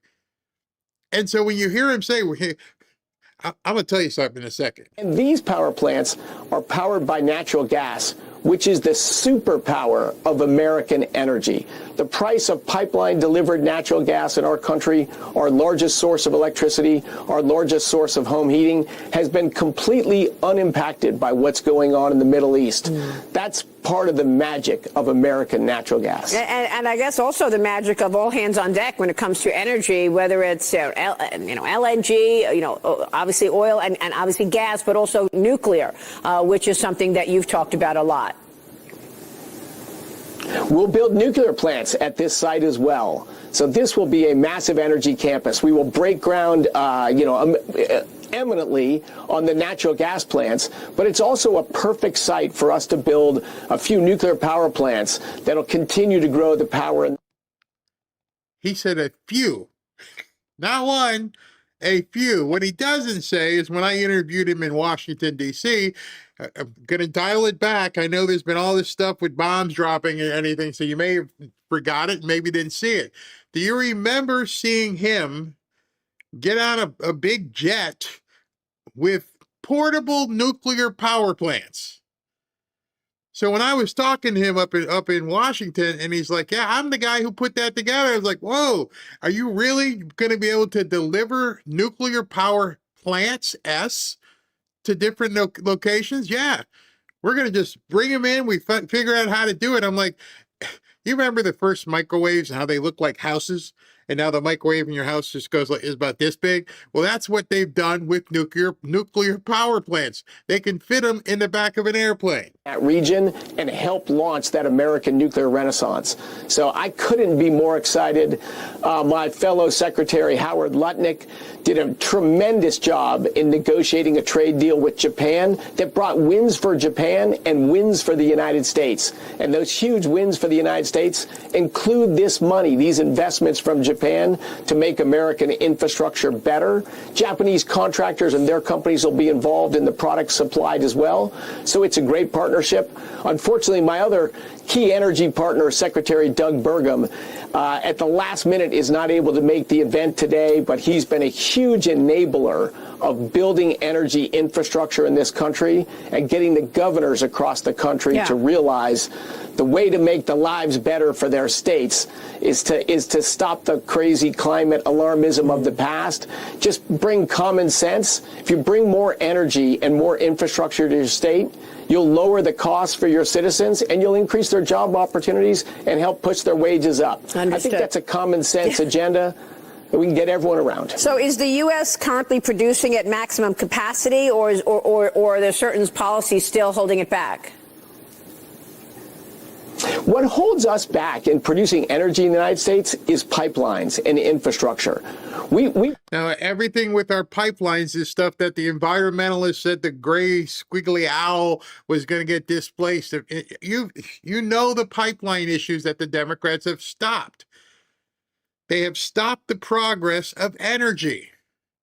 There's a reason behind that. When you understand how big energy means to the economy, economic security is national security.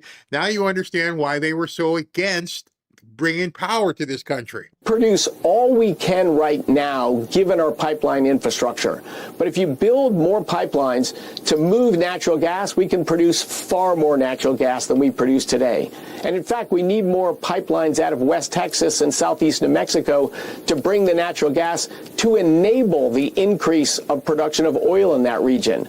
But that's the kind of stuff you're going to see under this administration, is to build that long-term infrastructure that allows America to grow our energy production even more, which is great for America and great for our allies around the world. Secretary, real quick before you go, what do you make of this comment from Saudi Arabia officials that oil prices could soar past $180 a barrel if the disruptions persist until late April? Yeah, Iran's attacks have been terrifying because these are countries they've lived near for decades. They're aiming at their airports, their apartment buildings, their condo buildings, their energy infrastructure. So this destruction certainly is not helpful for global oil prices. The United States military needs to finish the job to defang Iran's ability, so they won't do this for the next 47 years. But we've got to get through the period we're in. Thank God we have American energy dominance. All right, so that last part was before what Saudi Arabia said today. They're going in, and I think that was like a bait and switch. Hey, if we don't do this, telling the other countries that we may see it go up to, well, we can't have it go to 180. We got to go help Trump. Okay, let's do it. And you're going to see it coming. So I just want to tell you a couple things about energy. A lot of people think this is about oil. It's not about oil. What I'm going to tell you, you're going to have to dig way deep. We've talked about it. Well, President Trump has said it many, many, many times. This is about energy, not specifically oil. That's why he was talking about natural gas, LNG as well, because it is needed for AI. That's the prize. The prize at this point is AI. You can't have the data centers and the 19 gigawatt power centers if you don't have the energy to drive them. President Trump has always said he wants to lead the world in AI. I know some people don't like AI, but that's what this is really all about. You need the oil, you need the energy, you need to have the safety, because you want to beat China in AI. And you also, it is an amazing bargaining chip with countries like Venezuela and Cuba, which ain't doing too well. Nationwide blackout. That just went up 15 minutes ago. They got a nationwide blackout in the entire country of Cuba. Good thing Marco Rubio is right here in Palm Beach tonight. Good thing he's sitting right there with President Trump at Mar-a-Lago. Good thing he's only 90 miles away and can be there very, very quickly. Very, very quickly. So understand, if you get a good handle about everything, and the other part of it is, the people from Code Pink are down there. They're trying to convince the communists to hold the line. Well, good luck. How are we supposed to do that? We got no food, we got no water, we got no power. I laughed about it last week. I showed you the whole thing with with the craziness that they were talking about in terms of they're going to bring down solar panels. Good luck with that. SB just sent me some more breaking news. Is this a new thing here? Let's see if I can find it. How long ago was it? I'm scrolling. I'm trying to find that. Okay, here it is. 30 minutes ago. Trump knows everything. And here we go with this. Oops, excuse me. Meanwhile, all right, so go here. Iran, and this is 30 minutes ago. Iran just dropped its official demands to end the war. Tehran wants ironclad guarantees that the war never happens again. You'll never get that. Number 2, every single U.S. military base in the Middle East shut down. That ain't ever happening. Number 3, full compensation paid by the United States and Israel for all damages. Pound sand. 4, complete end to all wars across the region, including against pro-Iran groups. 5, a brand new legal regime giving Iran control over the Strait of Hormuz. They're just setting it up so you don't have that control. Number 6, the hostile media figures handed over to, like, is this serious, SB? Did he put this up as a comedy routine? Hand over all the hostile media figures. That's their price for peace. To that, Trump already released a preemptive strike by saying they want to make a deal. I don't see it happen. No, it ain't gonna happen. You know what you get? You get nothing, sir. You get absolutely butt kiss. Now, I wanted to talk to you guys who are interested in understanding more about, the whole financial markets and everything like that. I got something special that I'm planning on Wednesday. It's free. I want you to hear about this. Okay, it's time to buckle up. Today we have some, very corrupt news coming out of Washington, D.C. Having been up there with Ashley, we saw some of this stuff up close and personal. As you know, 4 American service members tragically died earlier in a drone strike in the escalating war with Iran. Now it's up to 13 different deaths. The attack, which targeted U.S. forces stationed in the region, marked one of the most serious moments of the conflict so far and has renewed questions about America's growing involvement in the war. Families across the country are now mourning those losses. 13 different families are mourning those losses. War is hell. War is chaos. And as we saw yesterday with the tragic crash of our KC-135 tanker,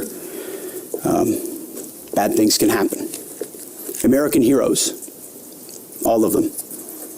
And as I have with all of them, as we will greet those heroes at Dover, and their sacrifice will only recommit us to the resolve of this mission. But war in this context and in pursuit of peace is necessary. And as the conflict unfolds overseas, attention is also turning back to Washington. Why would that be? Because according to financial disclosures, a Democrat member of Congress made a significant stock investment in a defense contractor shortly after the war began. She sought to profit on the deaths of Americans. It is now being reported that the Democrat representative, Kelly Morrison from Minnesota, of course it's Minnesota, might I add, she purchased $50,000 worth of stock in a defense startup called Saronic Technology. She purchased $50,000 of their stock. The purchase happened 9 days after the start of the Iranian conflict. And according to disclosure filings, it was reviewed that Saronic Technologies is a company that develops autonomous military vessels.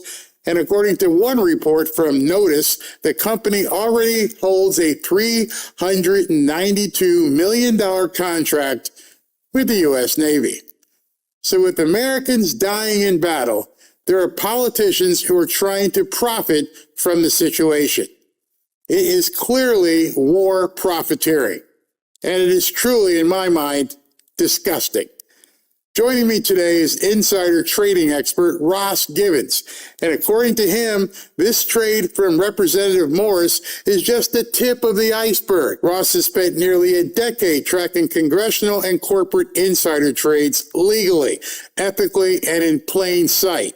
In Ross's previous life, he was the VP of Asset Management at J.P. Morgan. He's no stranger to this kind of stuff. In fact, Ross is hosting a free live online training event on Wednesday, March 25th at 3 p.m. Eastern, where he'll show you exactly how everyday investors can follow these insider trades for themselves. The link is in the description, or you can go to insidertradeswithbarry.com. And when you register, you'll also receive his latest insider trade alert for free. Free. Doesn't cost you anything. Anytime you can get knowledge for free, take it. And this report is complete with a full write-up explaining who's buying and exactly why he likes it. So I want to introduce you to Ross Givens right now. Ross, good to see you this morning. I hope we get some good information from you about all this stock stuff. Thanks, Barry. It's a pleasure to be here. All right, so I'm going to get right to this because there's a lot of interest with everything going on financially right now. Some people are terrified. Some people are making a lot of money. So you and I talked about this before the show. Everyone from Nancy Pelosi and her $300 million in profit from insider trading down to other less publicized examples of this in D.C. But get everyone up to speed if you could. Tell us just how bad the situation really is. Sure. Well, I've been tracking this stuff for nearly a decade now. And I think at this point, thanks to Pelosi, as you mentioned, I think most people are well aware that our politicians are cheating the market. Pelosi was, of course, the poster child. And since then, the public's finally started paying attention. We're looking at what stocks Congress is buying. And unfortunately, people's suspicions have been confirmed because these members of Congress, Barry, they're not like beating the market by 2 or 3%. I mean, they're outperforming Warren Buffett. We're talking about annual gains in their portfolio as high as 149% a year.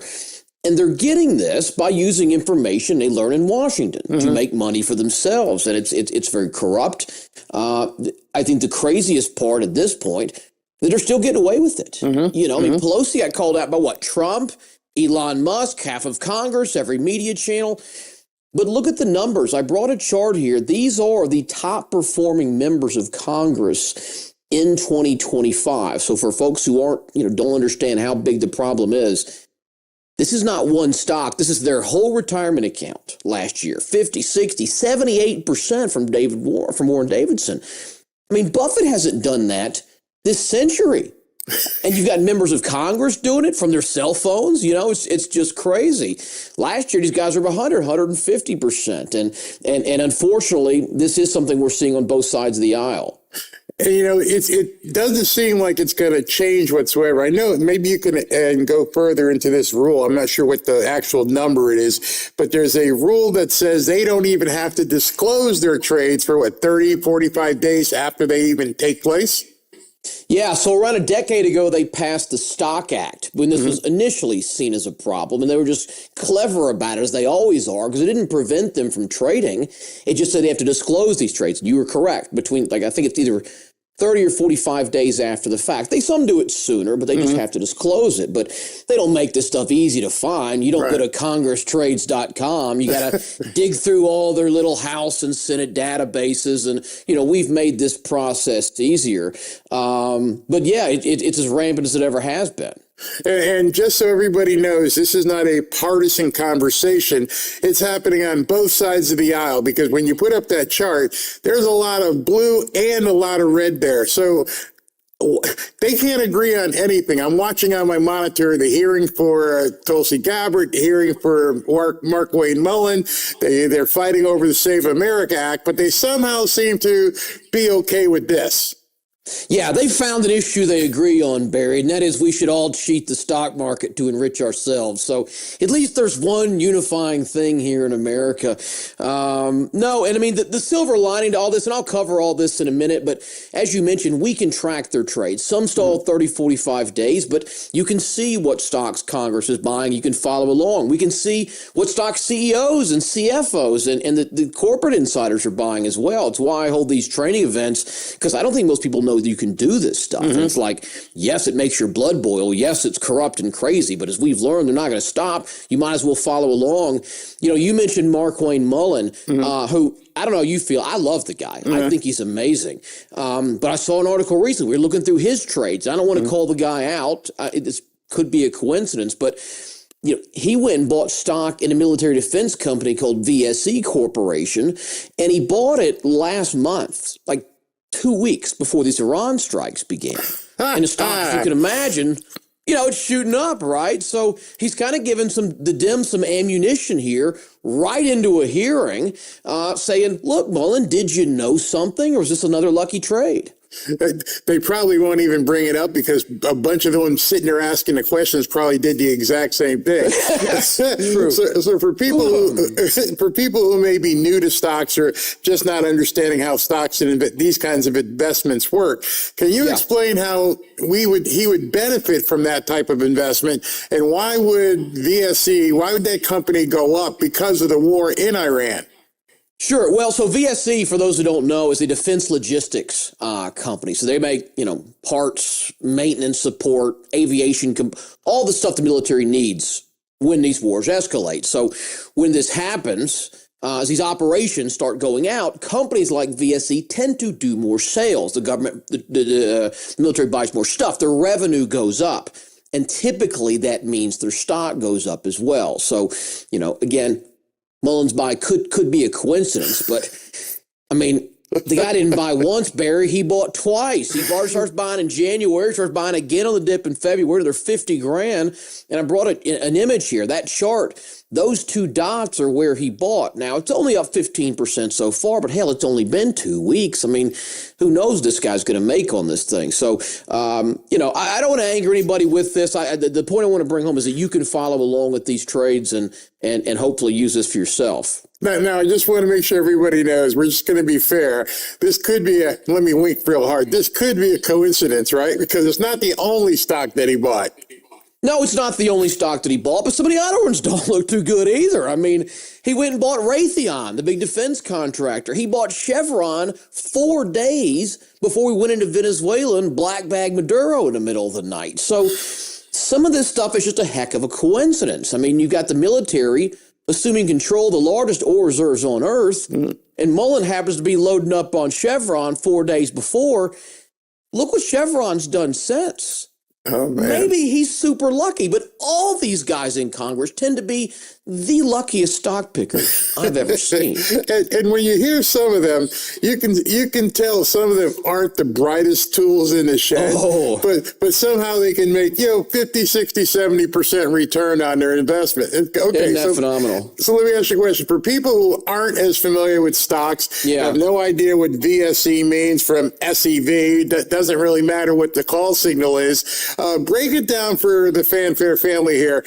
Can you walk us through how this works step by step? Because this is your specialty, something you do every single day. You show people how to follow these stock trades and make money for themselves. So I know there's people here who are interested, but the fear of ignorance keeps people from acting. Totally get it. So totally get it. Tell me about that. Sure, though the playbook's really pretty simple, all right? So I want you, you watching, imagine you're a member of Congress. You're sitting on a military or defense subcommittee. So you're on the committee that decides who gets billions of dollars in defense contracts. Now, a lot of those contracts are going to go to the usual players, Lockheed, Boeing, Raytheon, right? But sometimes smaller companies win contracts too that can be worth tens, hundreds of millions of dollars. And when that happens, those little stocks can skyrocket because suddenly they just got $50 million, $100 million in DoD contracts. So if you knew about this contract ahead of time, you knew they're about to get it, what they would do is they go buy the stock before that announcement, before anyone else knows. And then it comes out, the stock surges, and they make a fortune. And so that's what we try to show people. We see this over and over again. That's what we try to show people how to do in these training events. We've got this one coming up this Wednesday on the 25th, 3 Eastern. It's free. It's online. I encourage everyone to come. I think there's a link in your video. But I just show you what these politicians, what these corporate insiders are trading, how to find them, how to follow along, and how to make money. So it's eye-opening. I hope you guys attend. You said a key word for people. It's free, right? It is free, yeah. Totally free. So the only commitment you have at this point is your time to, want to learn. And one of the things I always tell people on my channel is do your own research, fill yourself up with information, and then make an informed decision. Don't just listen to somebody on X or somebody on Facebook or your barber or your hairdresser. Do your own research. So now I would assume that some of these stock trades are more obvious than others. Can you give us an example of one that would have been an easy one for anyone to spot? This one's one of my favorites, and it just happened last year. I was with Representative Susie Lee. Now, she's a Democrat, if that matters for you, but she also sits on the House Appropriations Committee as well as the Defense Subcommittee, the two groups that decide where that defense spending goes. Now, she bought a stock last year.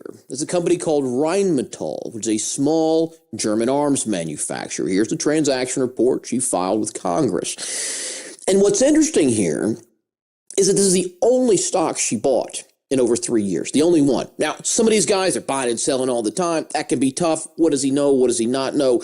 This woman never buys.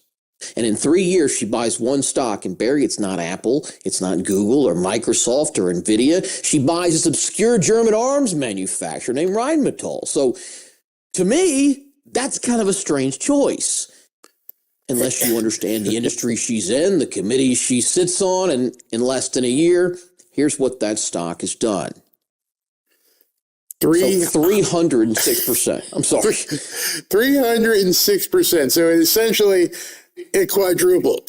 Yeah, 4 times her money in a year. I mean, the luck, Barry, Warren one stock she bought. Warren Buffett should be calling her. At this point. Yeah. It's absolutely crazy. It is not just any one example. I mean, we see this over and over. We had, Representative Blumenauer. That guy was buying defense company stocks the very day Russia invaded Ukraine. So it's the timing on these trades. It's just remarkable. Is this kind of stuff normal? I mean, how often does this kind of stuff actually happen? I mean, in real life versus like in politics. In politics, is it normal? Because obviously in real life, it's definitely not normal. No, for you and me, it's not normal. For these guys in D.C., it happens to be another Tuesday. And again, the silver lining of this, because I do this and people are like, you're just making me angry, Ross. I'm like, listen, I understand. But I promise you, if you make 20 grand following along, it's not going to bother you so much. And because we can see the stocks they're buying. Right. And we can follow along in our own accounts with our own money and actually profit off of this corruption. And here's the numbers if you want to break them down. Members of Congress last year averaged 33% returns. That's the average. And as you said, some of these guys are, not our best and brightest. Now, for comparison, the overall market did about 16.5%, which is a great year already, but Congress doubled it. And that's average, some 50, 60, 75% returns. Wall Street professionals don't do that well. Yet we have senators placing trades on their cell phone in their Robinhood account, knocking out hedge fund level returns. So it's just too much to be coincidental. Have all these master stock pickers we just so happen to elect. One thing I always tell people is there's no such thing as a coincidence. It's just information you don't know about. And so one of the things that, I really prided myself on realizing, get to know as much information as possible, because if this keeps happening and it doesn't seem like anybody's going to stop it, what's the takeaway for people who are watching this show right now? Well, I think you're right. They're not going to stop it. I mean, we've seen 4 or 5 of these bills introduced to ban congressional trading. Miraculously, they never come. When Pelosi was in charge, she introduced a thing at midnight on Christmas Eve or something when nobody's there to vote for it, or they pull the usual trick and tag it to some dog crap bill that says, okay, you want to ban this? Sure. Well, you got to approve sex change operations for Middle Eastern orphans or something. And they say no. The only good side is it's all public information. I mean, members of Congress are legally required. They have to tell you what stocks they buy, when they buy them, how much they invest, which means that we can follow along. We can piggyback the same trades. And so that's what I'm teaching people in the free event. I'm trying to show everybody what's out there. Some people take this, run with it, make tons of money. Some do nothing with it. But I want you to see what's available to you. So, click that link, join us. It's Wednesday, March 25th, 3 Eastern, and I'm going to go step by step through this. There's going to be no jargon. You don't need any experience. I'm going to show you how to find the filings, how to find the most important trades, how to manage risk. And Barry, like I said, this is just the tip of the iceberg, because even more powerful than this are these corporate insiders, right? So you think Congress is good. How good do you think CEOs are that know their earnings? How good do you think the board of a pharmaceutical company is that knows how the drug trials are going, right? I mean, we bought one of those little stocks last year at 40 cents. It quadrupled in 4 months. And the only reason we bought it was 11 people at the company bought it in a week. It's so obvious. Like you... Good. Well, they have access to inside information. They just know more than us, right? Yeah. So it's a way to get legal inside tips. I'm sorry, I didn't mean to cut you off. It's okay. I mean, I've seen this firsthand. I used to be an exec inside of an advertising agency, and I knew because I got to sit in on meetings that there was something wrong with one of our clients and they were going to lose their CEO because of different problems of infidelity and all. And I knew this was going to hit the news in about, a week to 10 days. I didn't know how to just, hey, listen, I should buy some of this stock because it's probably gonna tank or it can short. And sure enough, I saw it firsthand. I saw people who were in that meeting actually buy or short it, and they made a ton of money. Once you understand how this works, it's honestly eye-opening. And Ross, I just wanted to just go back to something you said. You said you saw a stock that was 40 cents. Mm-hmm. So it doesn't take you $10,000, $20,000, $30,000 to be able to do. Oh no! It's completely eye-opening. Once you see this free training, and you're going to see, you guys don't need to have $20,000, $30,000, $40,000, $50,000. It's happening on Wednesday, March 25th at 3 p.m. Eastern, and you can click the description in the bottom of the video and the link and reserve your spot. But make sure you grab free insider trade write-up when you register. Ross, tell me about that, the insider trade write-up. Thank you for mentioning that. So it is online. I know some people may or may not be able to attend at that live session. So even if you can't, we'll send you the recording the next day to be sure you get it. But as a bonus, everyone who registers, we're going to send you our most recent trade recommendation. So it's going to be the stock, the ticker, all the research, which insiders are buying, the stuff we give to our paid members. So you'll see this right out of the gate, both what's available to you and potentially one that can make you some good money. And that 40-cent stock we bought, the quadruple, that was in this report last year when we did this training event. So, check that out. Even if you can't come, just put your email in there. If you put your cell phone number in, we'll shoot you a text message like 10 minutes before we get started, because if you're as busy as me, it's easy to forget. But, I hope everyone comes. And, as you said, 40-cent stock, $4 stock, it's never been easier to trade stocks. And it seems overwhelming, or it can, the industry, but it costs nothing to open an account. Most of these guys have $100, $200 account minimum. Right. You can do Robinhood, E-Trade, Fidelity. There's no commission. It's never been easier to trade stocks. It's just, what the heck do I buy? How do I do all this? Like, where's my edge? I don't have an edge. I don't know anything. Well, follow the people that do. Follow the CEOs, follow the politicians, so it's just common sense. And a lot of it is just complete unknown. You're probably going to go through not only the stocks, but the terminology. What does this mean? What does that mean? And you make it very, very simple for anybody to, take a chance, understand, educate yourself, and do it. It's free. Yeah. It's not going to cost you anything. You can watch the free training and go, nope, it's not for me. Or you can watch 100%. The free training and go, boo, I'm going to do this. So I thank you for coming on today. And I may jump on the training as well, because I know a lot of times if people see that I'm going to be pushing it and get in, they may jump in as well. Well, come, Barry. I want to teach you something, man. I'd love to get your insights on this. It's been very eye-opening, and most people just don't look at stocks the same way again. So I appreciate you having me on. It's a pleasure to speak with you and your viewers, and I look forward to sharing with everybody this coming Wednesday. All right. Thank you very much, Ross, for coming on. Thanks, Barry.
Back to Fanfare with Barry Cunningham.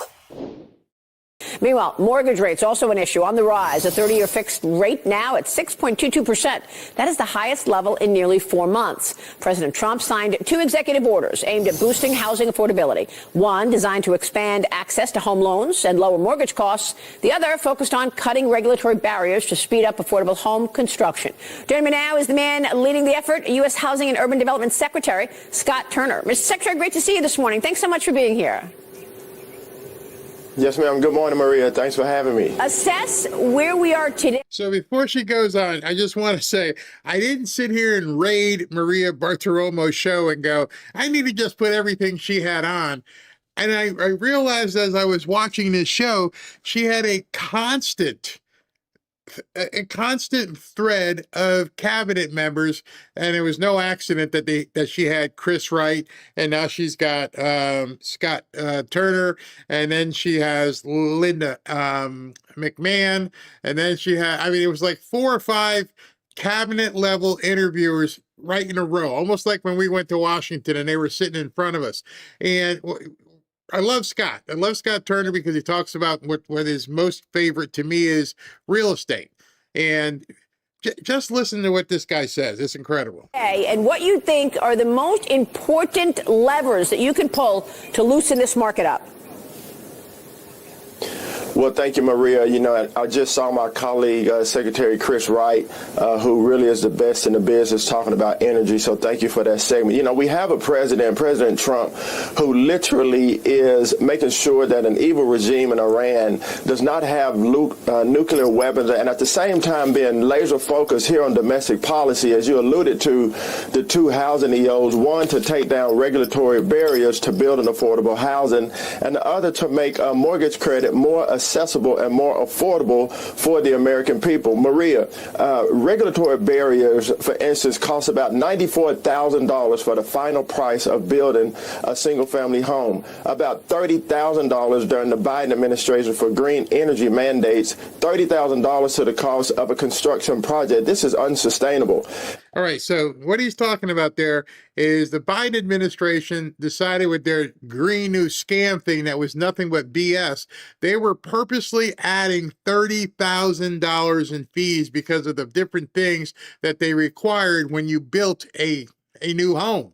So now we're getting rid of that, which means you're going to save a whole bunch of money. And so this housing EO that the president has signed will help us, the whole of government, to take down these regulatory barriers, making it easier for builders to build and for home buyers to buy. And you recently announced a proposed rule which would require proof of U.S. citizenship or eligible status for all residents in HUD-funded housing. Tell me what was behind that, sir. Yes, ma'am. You know, during the Biden administration, his immigration policies were literally non-existent. I mean, it really was a joke when you have tens of millions of people coming across our border illegally, unchecked, unvetted. That made the housing costs go up. It made put a strain on the supply. And so we signed the Qualified Citizens' new proposed rule to make sure that anybody living in HUD-funded housing is indeed an American citizen or an eligible resident of this country. You know, we have American people that need temporary hand up, people that need housing assistance. That we had illegals living inside of HUD-funded housing, taking the space of the American people. Our priority is. Now I got to stop him right there because, in full disclosure, I was a previous owner of many HUD-funded rentals, Section 8. And one of the things that was very interesting, and I saw firsthand what these people were doing to scam you and scam me. So a pregnant mom with her, soon to come baby and her other 3 kids, no dad getting out of the car, but now she's got 3 kids, another one on the way. She's got 4 kids basically. So she needs a house of 2 or 3 bedrooms. The government would then give her a voucher, which is basically say, hey, Mr. Landlord, we'll pay you this much money if you give Sharika here a place to live. So you're going to pay me every single month because she can't afford it, but she's got, food stamps and everything else. And it's just her, right? Just the 4 of them. Yeah, that's all who's living in the house. Okay. Then comes the fun part. Then comes the fun part where, Shaniqua gets in, they give her the voucher. So your checks come every month. Back then it was checks, now they're direct deposits. Then you show up, a month later and there's cars on the lawn and there's dudes hanging out. I'm like, who the hell are these people? Who's that? Who's this dude? Who's she? And they got like 9 or 10 people living in the house for free. Driving nice cars, wearing nice clothes, big, nice, fancy pocketbooks, because they don't have any rent. And they're stacked in there. I knew some people that everybody knows Haitians work very hard. I would go into this Haitian house, and they literally had 3 or 4 sets of bunk beds in one house. And then the living room was full of containers. They were shipping stuff back to Haiti, and they had like 12 people living in the house for free. Now here comes the good part.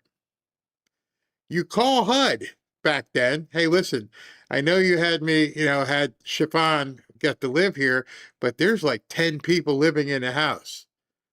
Are you sure? No, I'm making it up. You might want to come check this. Well, you understand, if we come check, we may have to halt payments until such time as we can investigate. They basically blackmailed landlords. Keep your mouth shut. You're getting paid. I couldn't do it. I just couldn't do it. It was the easiest money ever. But the government was paying people to encourage them to just hang out in your house. And this was prior to all the illegal stuff now. I can't even imagine how many people are up in these homes. 9, 10? Nobody knows.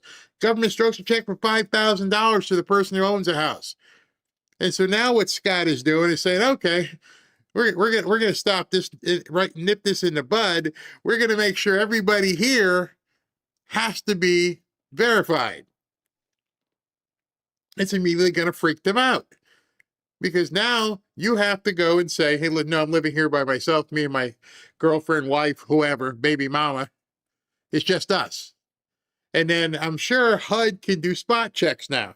American people and American people only. So this qualified citizens new proposed rule will help us to ensure that Americans are receiving the help that they need. Well, it's a great point that you make because there's only a limited amount of supply, and when you've got all of these different populations eating into it, it does affect those who are here and trying to live the American dream. We talked all about it the other night when Cheryl hosted her special on housing. Cheryl, jump in here. Well, and Secretary Turner, you were doing such amazing work with those executive orders, and also with, I've seen anecdotal evidence that because of the immigration policies of this president, that's why you're seeing rents go down in the country, because you're removing those individuals that are taking up housing that should be available to American citizens. So, Secretary, I'm so glad you brought that up. Now, I want you guys to understand, the Trump administration's only been here for 14 months or whatever. This has been going on for a long time. I mean, decades. And it didn't say, I got encouraged to do it. I went, one of the guys who taught me how to do real estate said, Barry, you're missing out. I'm like, what am I missing out on? You can buy these houses, the government will give you the mortgage, and then you put Section 8 people in. What the hell's Section 8? Well, is it going to cover the mortgage? Cover the mortgage, you're going to have positive cash flow. So the government is going to pay me to profit? And you sit here and go, there's just no way. So your mortgage is, I don't know, $1,000 a month, and they're going to pay you $3,000 a month to let little Susie Q stay in here. So you're just making money heads over fists. They're hitting you with the check every single month, or now direct deposit. And so it encourages unscrupulous landlords just to look the other way.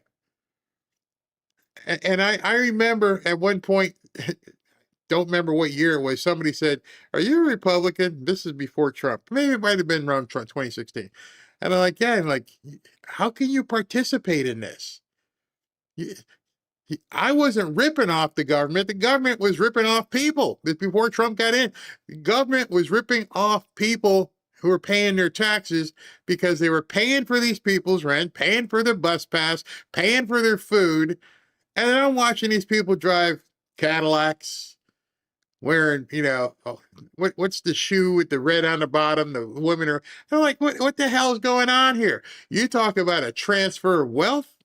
Oh, there was a transfer of wealth going on big time, Obama. I mean, back there, the 2008 scandal, at Give Everybody Who Can Breathe, we used to call them mere foggers. It was a literal free-for-all. I want to go back to that first EO that Maria mentioned when she introduced you, and that is the one that would empower community banks, working with community banks so that you ease lending standards so that more Americans can go to the community bank down the street to people that they know who know them that can get that mortgage. It's a wonderful idea. Obviously, the concern on the other side would be that you have lending standards get too loose and we end up in some situation like we were back in the 2008-2009 financial crisis. How do you make sure that we do this in the best way possible? Absolutely, and thank you for your comments on that. This is a tremendous executive order from the president, because as you alluded to, our hometown lenders, the community banks, were really pushed out of the mortgage game and did not have the opportunity to provide mortgages to those, in particular in our rural areas, and those to low to moderate income and first-time home buyers. And so what this does, it keeps the rigor. It keeps the rigor in those applying for mortgages. This is for credit-worthy people, and so I understand the 2008-2009 financial crisis fears that people have, but this EO is tight. It keeps the rigor, but what it does is it increases the competition for those providing mortgages, and it also brings the cost down and gets our hometown lenders back in the game. And so I'm excited about this. It'll open up the market for those people living in our rural communities, low to moderate income families, and also first-time home buyers. So I think this is a great thing for our country to help people to achieve the American dream of home ownership. Yeah, very, very good point there. And we want to keep the focus on those community banks. We understand the issues here. What do you want to say about the 16 Democrat attorney generals suing the Department of Housing and Urban Development for restricting, quote, what they're calling anti-discrimination enforcement? This comes after the administration released a memo which limited the types of fair housing claims state agencies receiving federal funding can pursue, Secretary, and now they want answers. Yes, ma'am. My job as Secretary of Housing and Urban Development is to enforce the Fair Housing Act. And that's exactly what we're doing. This is just lawfare. This is smoke and mirrors. During the Biden administration, the Fair Housing Act was used as a weapon. Maria, we are interested in equal rights, not extra rights. And so though it's been brought to litigation, we will continue and stay very laser focused on enforcing the Fair Housing Act. And literally, we don't want phantom discrimination. We want real discrimination. That's what we're going after, real discriminatory processes and cases. And so that's what we're going to continue to do. All right. Well, do you have any expectation in terms of how long, what timing this is going to take with this Democrat AG's lawsuit? No, ma'am. It's an ongoing process, but we'll try to keep everybody updated. But, when it's in litigation, there's not too much we can say. So just wanted you to see that another front that President Trump is trying to get fixed is the rampant fraud. It's funny when you see all these things, these different people doing fraud on healthcare and autism and Somali daycare. The one fraud that has not been exposed yet, and when it does get exposed, is going to blow people away, is the mortgage fraud and the fraud in Section 8 in housing. And here's why. The length of time that the fraud has been going on in Section 8, the length of time that the fraud has been going on with many HUD mortgages, and it's a lot bigger. When you're talking about fraud in the instance of 100,000 plus per incident, let that math strike you. When you find out that, all these people from different countries were given mortgages when you couldn't get one to buy $300,000 and $400,000 houses, and now they're taking off and they're just leaving the lenders sitting there holding the bag. That's your money. That's money that you went on the hook for because through the HUD guarantee, they walked in 100%, no down payment, get whatever you want, just sign the paper and move in. And of course, they're not the best kind of homeowners. They just probably destroyed the house, which makes people like me money because we get to buy them and fix them up and resell them. But the fraud involved is going to be, just gird your loins for that. I mean, it's going to be bad, really bad. Speaking of girding your loins, I started the show, and President Trump, while I've been talking about the financial stuff, President Trump posted something that, shit's about to hit the fan. I had no other way of saying it, but just to say it's about to go down. So I know some of you guys are like, what the heck is that? Okay, the name of the song is Enter Sandman. And the big lyric inside the song is, better clutch your pillow tight tonight. Well, the reason why I said I have to play this is because President Trump made me. I'm serious. He just sent me a missive from Mar-a-Lago and said, you're going to have to play this. And so I'm getting all kinds of stuff. Let me just show you what President Trump posted, and then the song will make sense. Close your eyes and hold your pillow tight tonight is the message the Ayatollah as a whole has got to be hearing over in Iran. This, if you thought that song was dark, you ain't gonna believe this. All right, so right now it's Saturday at well, let's go with Trump time. Saturday at 7:44 p.m. President Trump posted this: if Iran doesn't fully open without threat the Strait of Hormuz within 48 hours from this exact point in time, 48 hours ticking. Hold your pillow. It's coming. The United States of America will hit and obliterate their various power plants, starting with the biggest one first. Thank you for your attention to this matter. Say your prayers, Iranians. It's coming. He actually says the words, at this 48 hours from this exact point in time.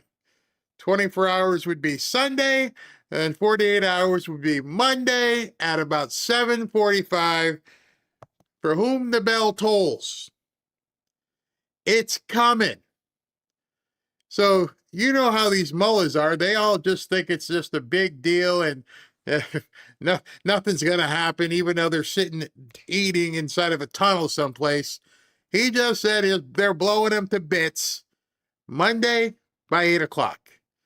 I might have to go live on Monday night just to turn on the video of what's going on in Iran if they're going to light it up. That's why I played this song. Some of you guys were freaking out going, oh my God, what the heck is this? I don't understand. Well, it's called Enter Sandman. I'm pretty sure Dan Scavino might be playing it later. Maybe that one or Thunderstruck. One of the two he's going to play real soon. You look on his X profile, you're going to see either Sandman or Thunderstruck, but your president, straight up, without any equivocation, you got 48 hours. You got 48 hours to get the hell out of Dodge, or we're coming for you. See, if you've seen anything today throughout this show, not the financial stuff, but beforehand, now you know why I titled it, He's Done Playing Games. It's obvious.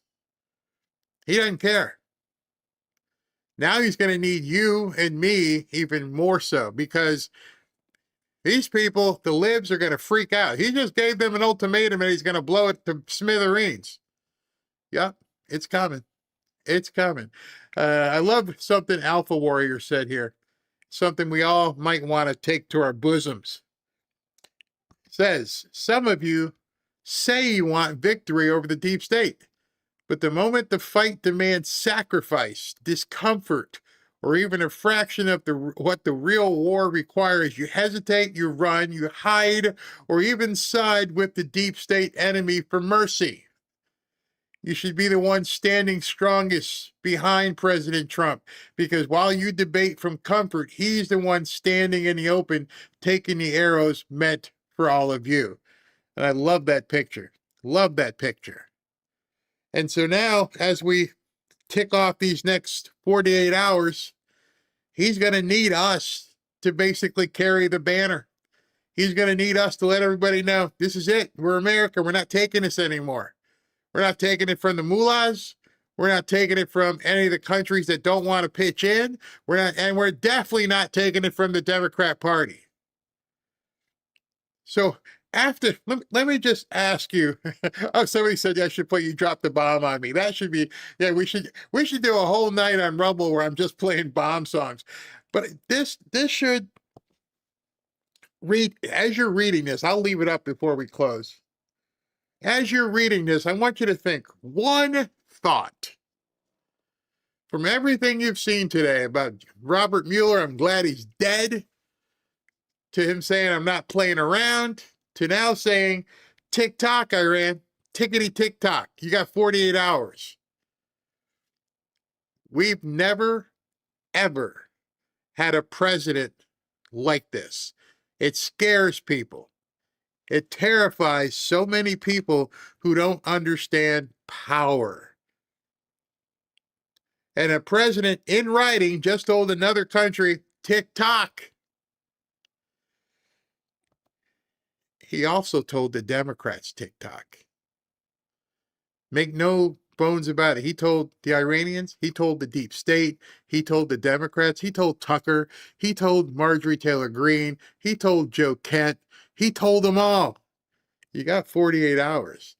Luckily, you're not in Iran. Your clock's still ticking. And so as you read everything he posted today, in fact, as you read this thing here saying, you got 48 hours, tickety-tick-tock, that's it. As you're reading this, tell me we're going to lose the midterms? I don't care about your polls. One of my favorite things to tell people is, if you don't know what's happening tomorrow, don't tell me about a poll about an election in November. Because not a single person knew that he was posting the tickety-tock here. 48 hours. That's all you got. You're going to go see your 72 virgins probably Monday night. So how in the hell can we be losing the midterms when we don't even know what Monday night brings? And every night after that. And every day after that. These people are comparing and using their polling based upon past elections of other presidents. He's about to roll out ICE on Monday. Monday is like the big day. He's rolling out ICE and he's going to bomb Iran. He's telling you, he's calling his shot beforehand. That's why I played the Metallica song. Sleep tight. Grab your pillow. It's coming. And we are at war here too. So don't tell me about an election in November because you don't even know what he's got stored for us. You didn't know that this was going to happen. You didn't know he was posting this. You had no idea that he was going to put ICE into the airports. Nobody knew. So, I mean, spare me with people who keep talking crap. This is a president unlike any other who at this point is letting you, me, and the world know, I don't give a F. You tried to kill me. You tried to hurt my family. You tried to hurt America. And anybody who's an enemy of America is an enemy of mine personally. You can tell this is no longer about government. He wants them to stop bothering America. You with him? Are you with him like Alpha Warrior says here? You know, I'm full on with this. I'm full on with this. It's going to get bad. Trump is executing like no one we've ever seen before, and it's going to get rough. And he's not playing games. He's done with it. I mean, let me see if I can find that original post from, I don't know, it seems like yesterday, but the one with the picture. And just so we can close with that so you can see it as well. This one. Yep. This is the one. Hold on. Yeah, this one. If somebody posts that, if somebody goes ahead and posts that picture and says no games, and it's him saying no games, what do you take that to be? I wouldn't even want to be in the meetings in Mar-a-Lago right now.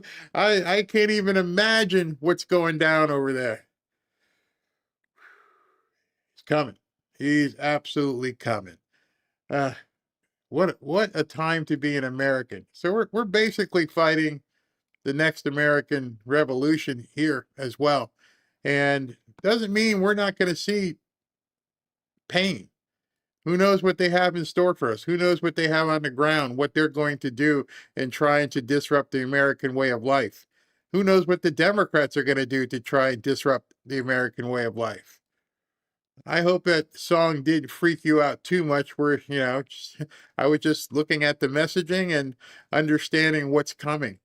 And I think a lot of people need to open their eyes and understand it's not going to be a, very nice next couple of months. It's going to get absolutely nuts, I think anyways, but we shall see. Again, nobody knew what was coming. Now Iran's got to deal with that. Crazy. All right. If Little Rocket Man has them, the Russian assistance they have received money from us for all these years, then Iran surely has them, I believe. It could.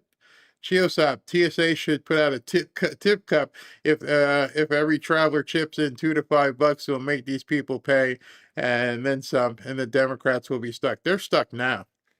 Starfleet, Elon Musk's salary offer on March 20. Elon offered to pay TSA during a 5-week USA shutdown, and nobody even wanted to talk about it. Never mind take it up. Buddy, I feel the same, especially the Democrats hate America. Yeah, like Scott Turner, the last thing I showed you. They're suing him because he wants to kick these people out of Section 8 housing. Chiosop, Democrats would have been better off. They just agreed with everything Trump did, but don't tell them anything. They're doing great. I believe you. If they just said, let this guy have his 4 years and then we'll come back. But they know at this point they're a done party if he gets what we're looking for. Diamond G, 8-week training window for ICE and many apps. Let's go. Yeah. I wish I was younger. I'd be there. Chiosop, no more Somalis with suitcases of cash at the airport. Nope, that ain't going to happen. That's done. Chiosop, you hit it twice. Okay, bus terminals stop illegals from traveling. Yep. Stop them. Dems allowed sleeper cells to terrorize us. Now people see there's an emergency and ICE and military should be deployed to protect the homeland. That's where we're going. That's where I firmly believe we're going. Companies must have been told the future plans by Trump of how Dems will never rule again for them to be competent enough to bring in billions. I thought about it that way as well. Because you got to be safe. Remember what Maria said that Scott Besson said, economic security is national security. And I'm never going to forget that. Economic security is national security. You're right. Good thing Obama did manage decline that magic wand. Yeah, the magic wand. G. Fisher, an extension from my earlier chat. That's why Iran is making crazy demands. They already got nukes. I would think so, but we don't know who's leading them, so that's where it gets dangerous on their side. Neo, thank you, Barry and team. Insider trades must stop, should be disclosing prior to trades. Why is there no supervision? Because they would have to be the ones to agree to the supervision of themselves, which they'll never do. Chiosop had a Section 8 tenant who wanted a 4-bedroom, but she only qualified for a 3, so she got pregnant. So she got pregnant just to qualify for the 4. If they work, they get kicked off. It's such a racket. I know some of you guys think about it like, is it really that bad? Like, no, it's that bad. Jennifer, it's the final countdown. Yeah, that's another good one. I'm gonna have to do like a music show and run it for a couple hours. Chiosop, TikTok, everything is about to blow. Puzzle 47 put the world on notice. We know what you all did to us. Cooperate and we all thrive. Deny us and starve. Hurt us and meet your doom. Tania, RIP to the 3 young Iranian men who were horrifically unalive. Their deaths were not in vain. She's talking about the protesters, and I believe one guy was a wrestler or something, and they killed him. Crazy. And Mariah, and the Democrats don't even talk about it. Don't even say a word. And Mariah, thank you very much. All right, everybody. I hope you enjoy it. I try to bring news with a different slant so you guys can hear things and get some ideas as to it's not the same old stuff. And I don't like dealing into conspiracy stuff. And I just love the fact that President Trump makes things so we don't even have to worry about conspiracy stuff because he straight up just tells us, I'm going to blow you up. You don't have to wonder. Oh my gosh. I just keep looking at this post. You got 48 hours. I mean, it's feel like now we're all going to be on I should schedule a show right now for Monday at about 8 p.m. so we can all sit there and watch the cameras and see if things go boom. Or shortly thereafter. You got to give them a chance to do what they got to do. And wow. It's going to be, and then of course Monday ICE goes into the, what a weekend. No wonder he's down here in Mar-a-Lago. I told you, he comes down here, crap happens. It just goes crazy. I mean, it's absolutely, I knew when I saw Marco Rubio get on the plane, I'm like, oh, they're going to be doing stuff all weekend. Now you know. Talk to you guys tomorrow. Thanks for tuning in. Have a great Saturday evening or what's left of it.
Checkmate.